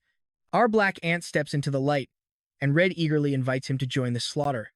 Minsong calmly walks into the tunnel, charging his energy, and announces he is fully prepared. Now, let's look at the bridge above this tunnel. The drivers passing by have absolutely no idea that their entire world is about to collapse. As the two face off in the dead silence before the storm, Red admits his opponent is pretty creepy and asks for his name.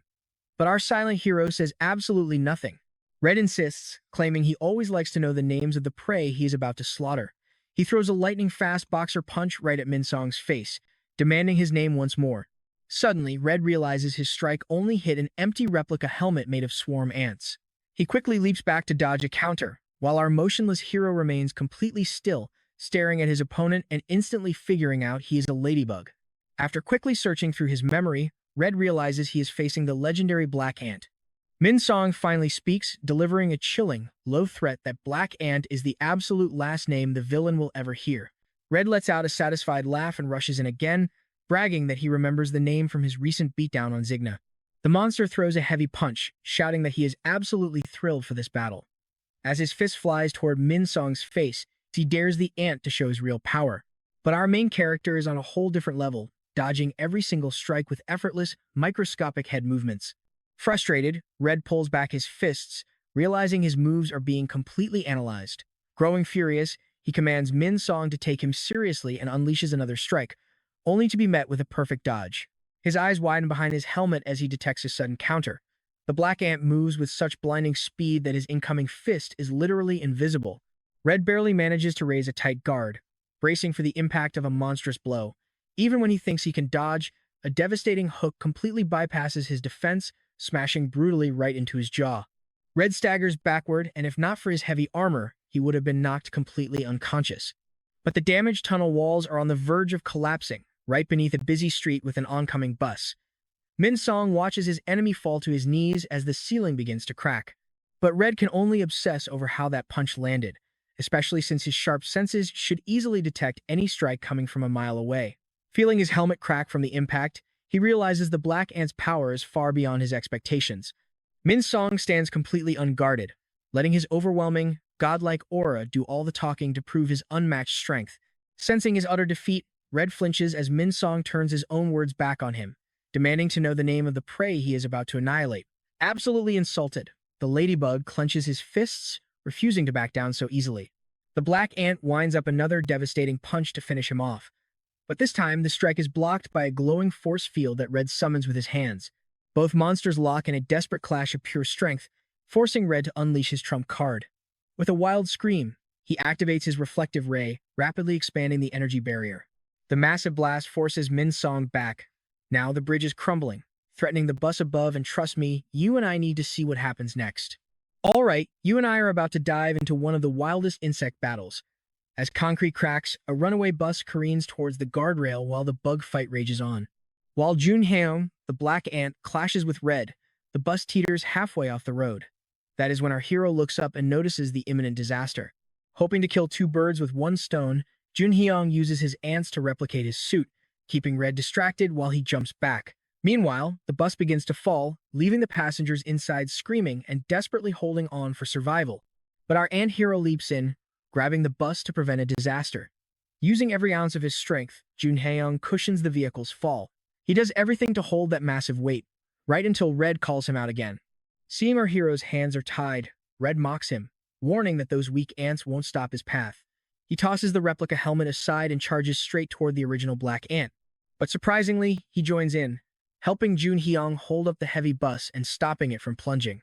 Combining their massive strength, the two insectoids safely lower the bus to the ground. The passengers quickly escape, shouting their thanks. But their gratitude instantly turns to sheer terror when they realize their saviors are actually giant bug monsters. Terrified onlookers stare at Red and the black ant, who is quietly studying the ladybug's movements for any sudden attacks. The crimson ladybug warns Jun Yang not to lose focus in the middle of a battle. Clenching his fists like a professional boxer, he declares that round 2 is officially starting right now. Our ant hero stays laser-focused, easily dodging the incoming strike with just one hand. Swiping back with his sharp claws, he coldly declares he is completely done playing these stupid games. A devastating punch from Jun Haeyoung shatters Red's helmet completely. Our protagonist lifts his beaten opponent high into the air, summoning a swarm of ant replicas ready to tear him to pieces. Now pay attention here, just as his swarm rushes in to feast, Jun Young spots something that makes him throw Red away. Struggling to sit up, the defeated ladybug stares in confusion, wondering why he was spared. But our hero simply turns his back and walks off. Even in humiliating defeat, Red gathers his remaining strength to scream that he will crush the ant next time.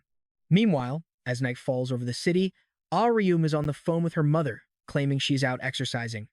But her mom is not buying the excuse for a single second. Her little brother Ram is sitting right there, snitching that Ram has been looking for Suchan every single day after class. Ryum protests, insisting that while she does search for Suchan, she is actually working out. But her mother yells so loudly through the speaker that she has to pull the phone away, finally promising to head straight home after a long, worried lecture. Hanging up, she fumes over her brother's betrayal and decides to walk home. But suddenly, a strange voice calls out to her in heavy street slang, asking what is going down. Turning around, she sees a suspicious kid in a beanie claiming to know Suchan.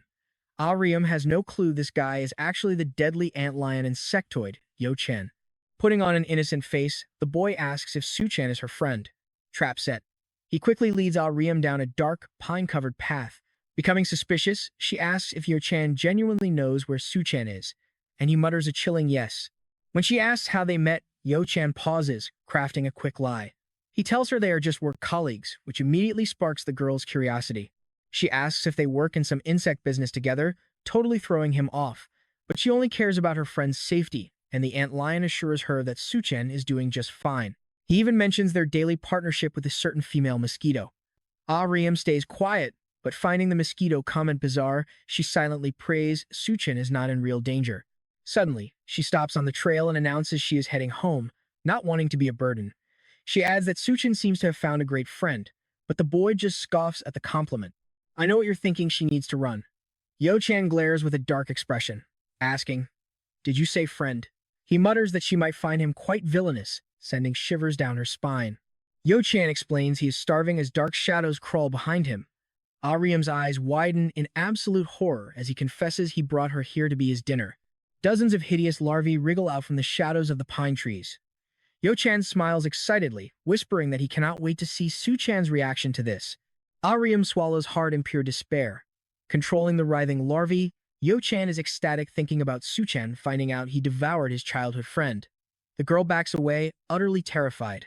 With a cold stare, Yo-chan admits he always hated Su-chan. He recalls his brutal journey in the insect world, surviving by hunting humans and clashing with monsters to unlock his true power as an ant lion. He reveals his burning jealousy towards Su-chan for having others protect him. Ariem is frozen in shock, while the monster just stares, unable to comprehend human emotion. Desperate to survive, Ariem bolts into the woods. Yo-chan doesn't even flinch, casually laughing as he asks where she thinks she is going. As his terrifying antlion transformation takes over his body, he warns her that it is far too late to escape. Ariem screams for help, but suddenly feels her body sinking into his deadly sand trap. The antlion orders his horde to feast, and the ravenous larvae swarm the helpless girl.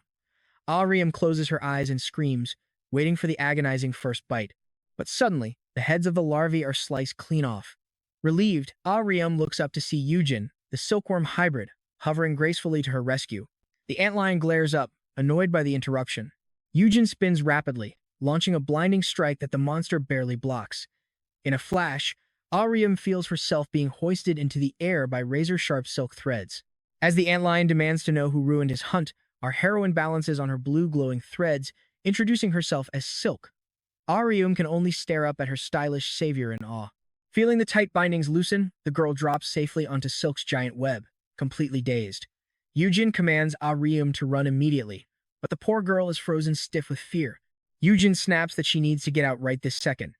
Snapping out of it, Ariem bolts out of the pine forest while Silk drops into a battle stance, staring down the beast. The surviving larvae crawl up the threads toward the silkworm, but she shoots more silk straight from her fingertips, binding the monsters tightly in 1,000 rings of steel-hard thread. With one sharp pull, she splinters them all into pieces. Yujin ignores the creature's dying screeches as her armor gets splattered with their foul purple blood.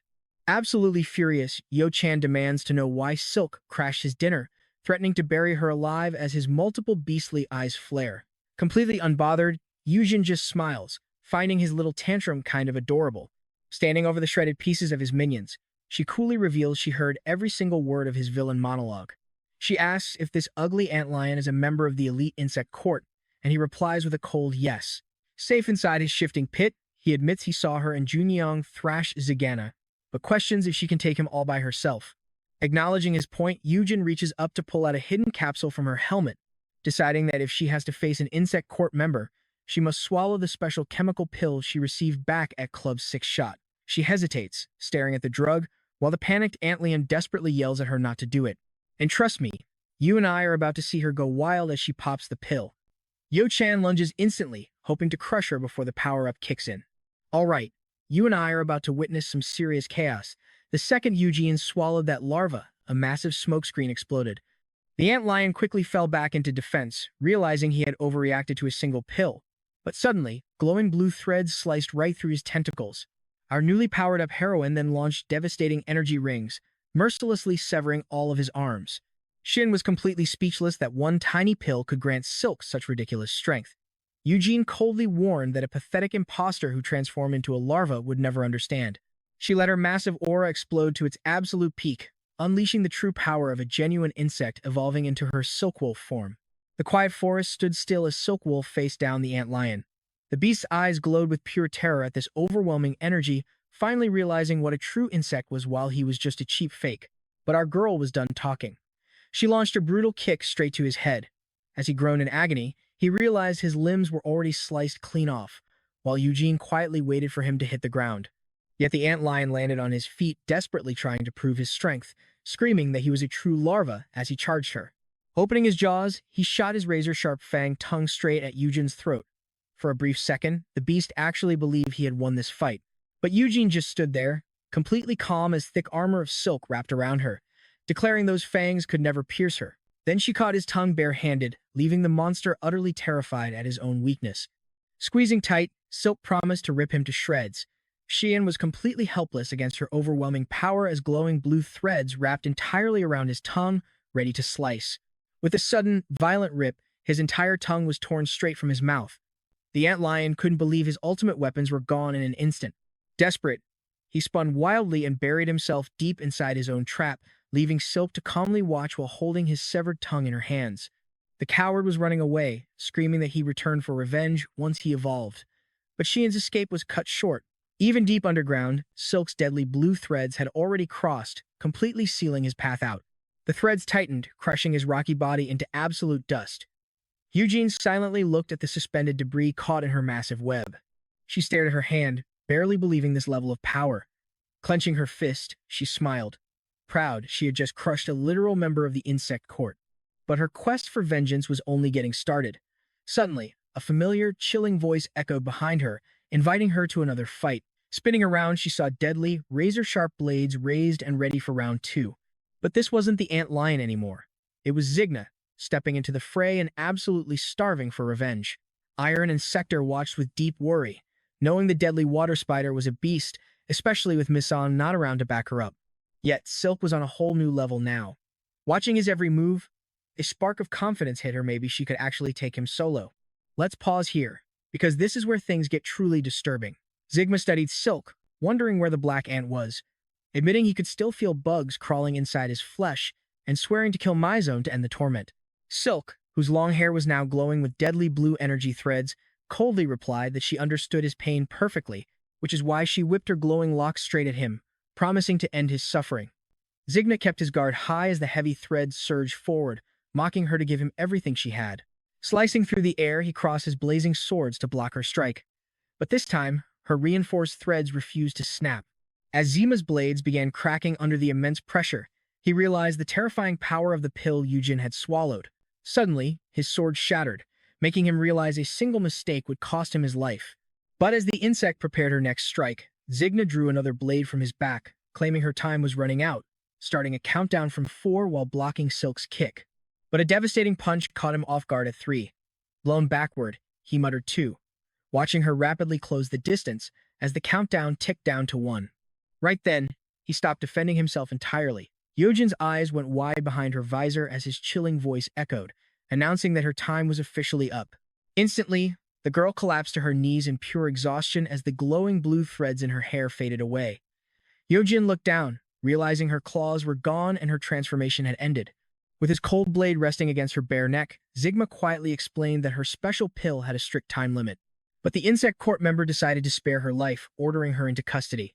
Meanwhile, far away in Mizon's apartment, the boy was watching TV with his grandma, tuned into a broadcast about the Asian featherweight champion, Chiang Xiang. His grandmother, glued to the interview, proudly smiled and called the young fighter the pride of Korea. Now, you and I both know something was off about this champ, who allegedly hadn't taken a single hit during his title match. Yet, when the reporter asked about that massive facial bruise, the truth shocked everyone. He fought an insect. Miss and his grandma watched the charismatic boxer intently, right up until the old lady got bored and changed the channel. As a new report about mountain insects aired, Miss heard his phone buzz on the table. Grabbing the screen, he saw a text from Arjo, asking if he was showing up to school tomorrow. But Miss was busy mastering his new ant colony, choosing to skip class. Reading through Arjo's frantic spam, he realized something even more concerning. Eugene had been missing from school too. Starting to worry about Eugene, he sent her a quick message, having saved her contact name in his phone as emergency food. Meanwhile, deep inside the lawless six-shot nightclub, humans and insects were cheering side by side in a brutal underground arena. But tonight was different, because right in the center of the pit was our poor Silk Eugene. She was basically serving as a human punching bag for the monster fighters, while Zigna watched the entire beating unfold on a massive screen. The water spider smirked as he watched, But his sudden buzzing from a purse sitting on the table right next to him instantly caught his attention. Reaching inside, he pulled out her phone to read the glowing alert. He smiled, highly amused to see that Formiga was desperately searching for his missing friend. Back home, Miss headed to his room after telling his grandma he was skipping class, which she didn't mind. Suddenly, his phone buzzed again, making him hope it was finally a text back from Yojin. Staring at the screen, he saw his emergency food had sent a photo. Miss Young tapped the image, and what he saw sent a shockwave that made the ants inside him stir.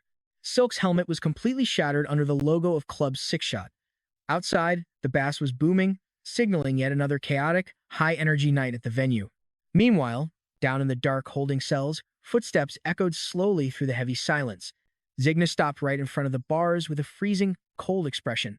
He asked a battered, slumped-over Eugene if she was still breathing, adding that her loss in the arena had left the bookies absolutely furious. All bruised up, she just told him to get lost. But Zigma ignored her, guessing her pill stock was stolen. He looked at her, admitting he felt a deep connection between them, demanding to know what she truly wanted. Trust me, you and I will definitely need to see what she does next. All right, stick with me, battered and bruised. Yujin looks down and declares her only goal is to wipe out these insects. Zigma laughs, mockingly asking why she hunts bugs while denying her own insect blood. Leaning close to the bars, he sneers that he only spared her life because all insects share a twisted, sacred bond. Yojin glares up at him with pure fury in her eyes, only for the man to coldly announce that her next battle is starting and she better get ready. Walking away, Zigno warns her that he has set up a special fight just for her. Soon, the arena intermission ends, and a massive insect leg steps onto the battlefield. A host with an alien-like face hypes up the crowd over the microphone with huge news. The entire stadium erupts in cheers as he announces the start of the legendary hellish race. This stick insect host, Zaza, explains the brutal rules: 10 competitors in a fight to the death, with only one survivor. Without wasting another second, he signals for the bloodbath to begin. As Eugene walks down the corridor, Zaza gives her a grand introduction. Welcoming Silk to the stage, she sports a look of pure, unprecedented hatred. The giant clock ticks down 60 seconds.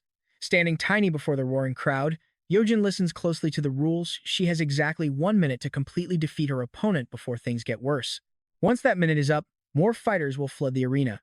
Behind the gates, a squad of monstrous insects eagerly awaits their turn to unleash pure brutality. Zaza introduces the second combatant, who instantly flies straight at Silk. Standing her ground, the girl calmly awaits the oncoming beast without a single trace of fear. Now pay attention to this guy in the open holding cells. Red is warming up with rapid-fire air punches while Zigna watches, asking if he is ready to rumble. The Ladybug Warrior glares at the boss. Knowing he is the 10th fighter scheduled to enter, he demands to know why Zigna put him in this cheap show of losers. He wants to be dropped in right away as the main star. But Zigna knows that would ruin the show, since Red would instantly slaughter everyone on the field. Red throws a massive punch, stopping his fist mere inches from Zigna's face. The boss doesn't even flinch. Disappointed, Red mutters that he would rather fight Zigna himself, or even that brute Daejun, in a real deathmatch. Zigna's blood boils at the disrespect to the ultimate boss. Barely holding back his beastly transformation, he threatens to personally teach this fighter some manners, and Red is absolutely thrilled by the challenge. Suddenly, Zigna's ringing phone cuts through the suffocating tension. An anxious employee on the other end delivers some urgent, terrible news. A panicked voice explains that the VIP elevator is completely gone, replaced by a massive, mysterious black hole that has totally blocked off all their wealthy clients. Hanging up, Zigna hatches a quick plan and calls Red over, promising the bloodthirsty warrior that he's about to face a truly worthy opponent.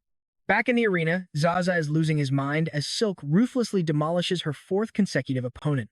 Exhausted, Silk drops to her knees just as her next terrifying opponent enters Queen Zack, a monstrous insectoid Yojin knows all too well. The beast unleashes a deafening war cry, shaking the entire stadium. If it wasn't for Silk's insane reflexes, she would have been crushed flat under the giant monster's stomping foot. Yujin barely dodges the stomp, but she can't escape Zack's massive hand. Hit by a mountain of pure force, Eugene spins wildly through the air and crashes hard, feeling her ribs shatter. To make matters worse, more heavy footsteps shake the dirt. 2 fresh opponents enter the ring, forcing Zaza to declare that our heroine's chances are looking grim. Now, her 6th, 7th, and 8th opponents are all in the arena together. In this lawless pit, there is zero mercy. All right, let's pause for a second because things are looking dire. Silk lies half-conscious, surrounded, while the ticking 60-second timer restarts, leaving even Zaza on the edge of his seat. Recovering his hype, Zaza announces that Silk's nightmare is far from over. A new, terrifying challenger is approaching, and the oppressive darkness bleeding from the gate radiates absolute dread. Zaza begins to announce the ninth fighter, right as a massive horned head emerges from the shadows. Before he can finish, purple blood paints the dark tunnel. The horned head rolls out like a soccer ball, followed by a familiar, heavy insectoid leg stepping right into the fresh puddle. It crushes the fallen beast's helmet, taking its place in the arena. Zaza looks at his script to announce the official fighter, but he is completely speechless. This terrifying ant replica brutally devours the fallen beast on live TV as Nissan strides out to the confused whispers of the crowd. Watching from above, Zigna is ecstatic that his bait actually worked. Surrounded by beasts, a half-faint Yujit struggles to lift her head, squinting to make out the silhouette of this new arrival. She weakly whispers the name of our hero. Meanwhile, Zaza throws a fit over this illegal intruder and leaps directly in front of Mizong to stop him. But our boy coldly tells him to shut up, as the massive swarm forming his helmet grows even stronger. He aims his weapon and fires a devastating energy beam. Zaza tries to block with his spinning blades, but screams in agony as his body completely melts. Mizong stops, holding his medieval shield-like ant helmet proudly. Standing like an absolute boss, he speaks in a cold, cutting voice, giving a single command: hand over Yujin right now. Mizong shatters the entry timer with ease. Demanding they release Yojin, he blasts a blinding orb of lightning straight from the mouth of his shield-like helmet. The glowing orb streaks toward the frozen gladiators, obliterating one of the monsters. The massive blast nearly sweeps Yujin away, forcing her to shield her face. Struggling to stand, the girl internally calls Mizong an idiot, while wondering how on earth he got this powerful. She glares at him, asking if he plans to attack her too. Song lowers his weapon, staring blankly at Eugene. But as she complains about being caught in the crossfire, a glowing orange blade suddenly presses against her neck. Eugene freezes in shock at this absolute stealth. Towering right above her is Zigna, sporting a twisted, satisfied grin as he reunites with his main target, Missin. Our hero's eyes narrow, but keeping his cool, he aims his laser blaster right at the spider boss. Zigna just stares back, daring him to shoot while Yojin is held as a human shield. Bizang hesitates, desperately trying to calculate his next move. Seizing this perfect opening, Zigna commands his bloodthirsty swarm to tear the ant apart. The monsters charge with everything they have.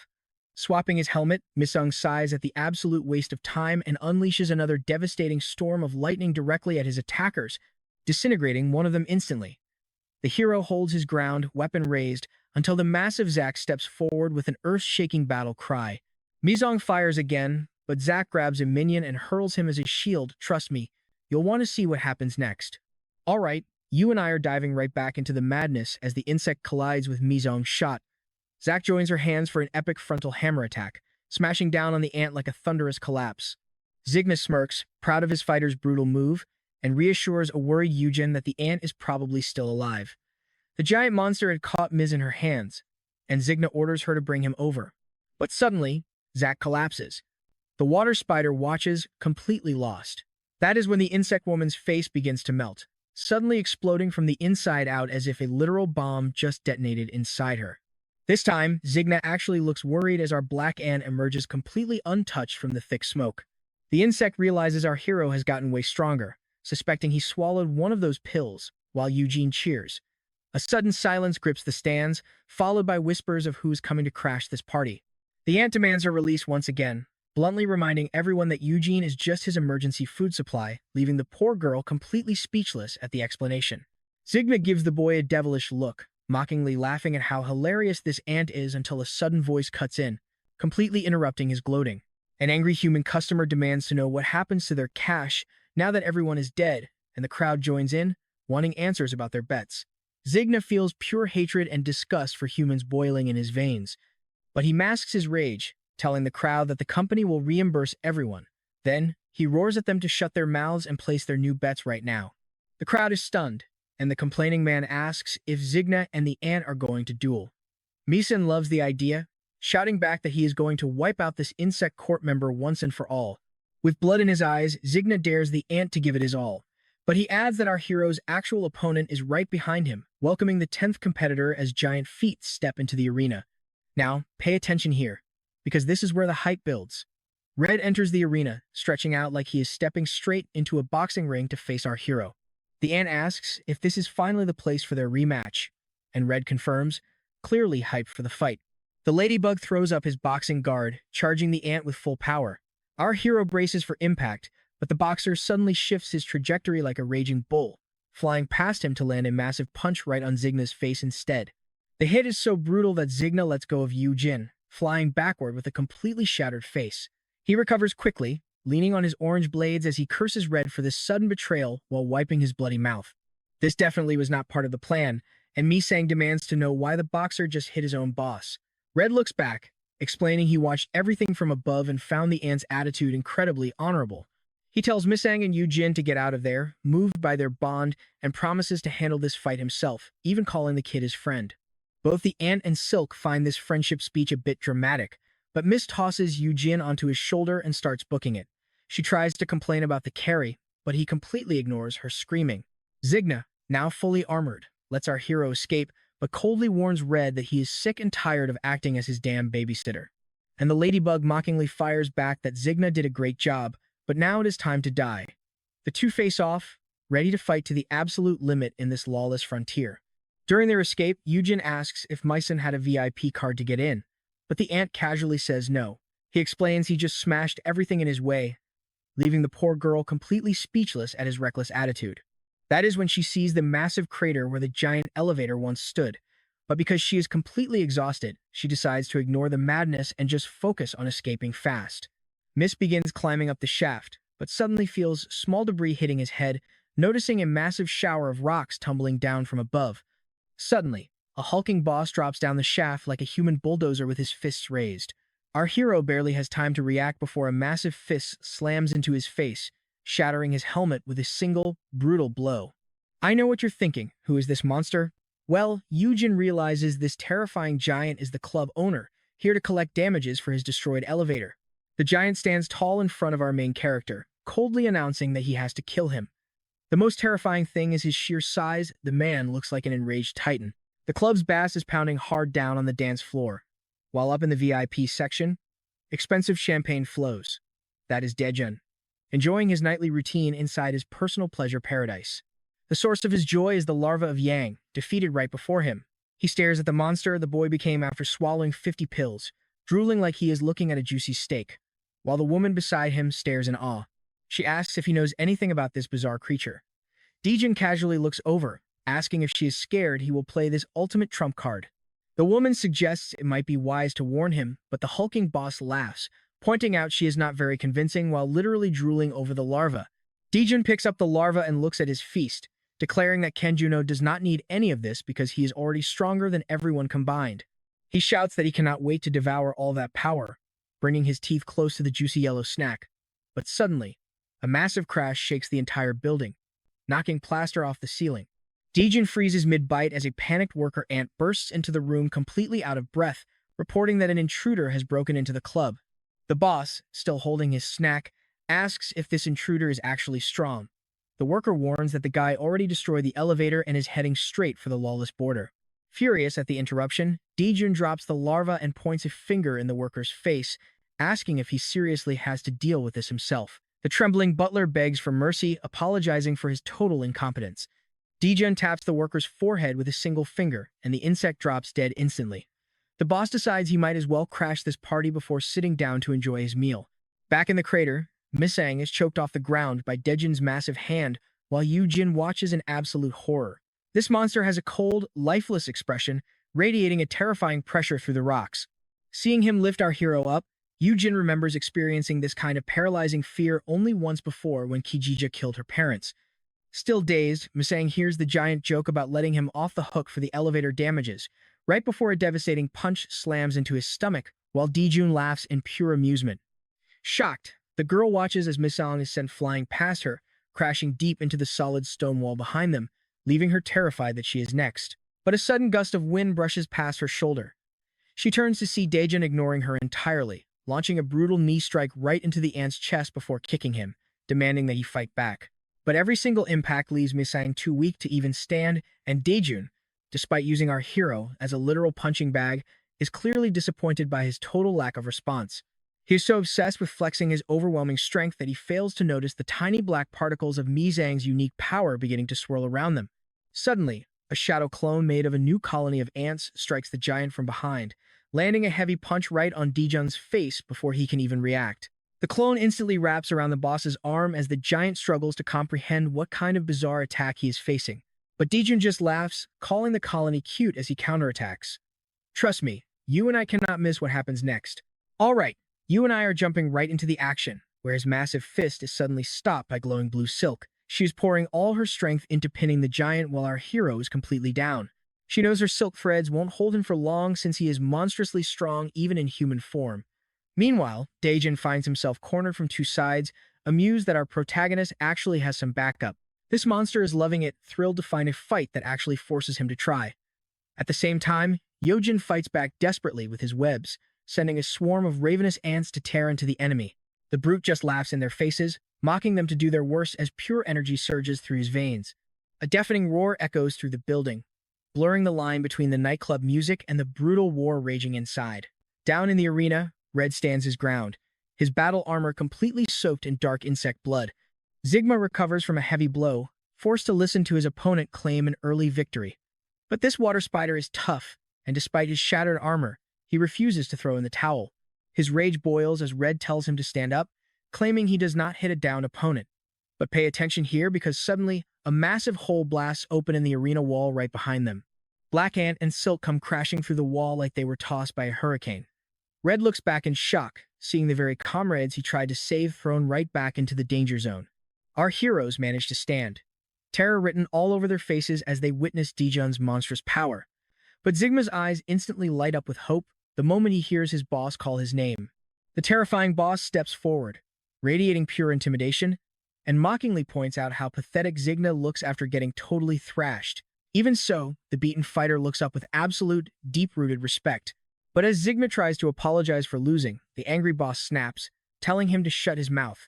He is completely done listening to pathetic excuses from his worthless underlings. Sigma stays completely quiet, submitting to the command, while Red warily watches Dijun's every move in the arena. You and I can feel the sheer disbelief in the air as the crowd whispers about his massive, towering height, having never seen him in person. Daejin just casually waves to the gaping spectators, completely unbothered after beating down that unstoppable ant. The boss simply crosses his arms and casually mentions he is hungry, asking if our heroes have eaten yet. Acting like nothing happened, Dijun declares they are his guests and decides to throw a massive feast. He calls Sigma up, ordering him to take the first bite. But the terrified insect hesitates, immediately silenced by his boss's cold, menacing glare. Terrified to challenge his authority, Sigma quickly obeys and jumps, while Red watches closely. With a sharp electronic buzz, the ceiling slowly grinds open. Our heroes look up, wondering what is about to drop, when suddenly, something plummets from the opening at blinding speed.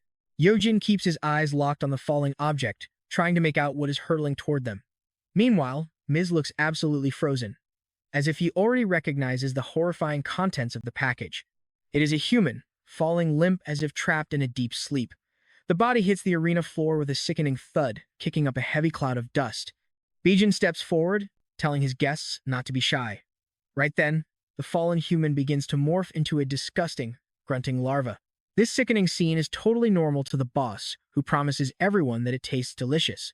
Red is absolutely repulsed, cursing Daejin out in pure disgust. But then, things get infinitely worse as a literal rain of humans starts pouring from the ceiling, all mutating into those same hideous larvae. As they splat onto the floor, Daejin shamelessly devours them like he is at an all-you-can-eat buffet. Our heroes stand completely frozen, paralyzed with sheer disgust at the horrific sight of these creatures. Meanwhile, Daejin savors every bite, warmly inviting everyone to join the feast. Trust me, you and I are going to want to see what happens next, so hit that notification bell right now. See you next time on Tob's channel.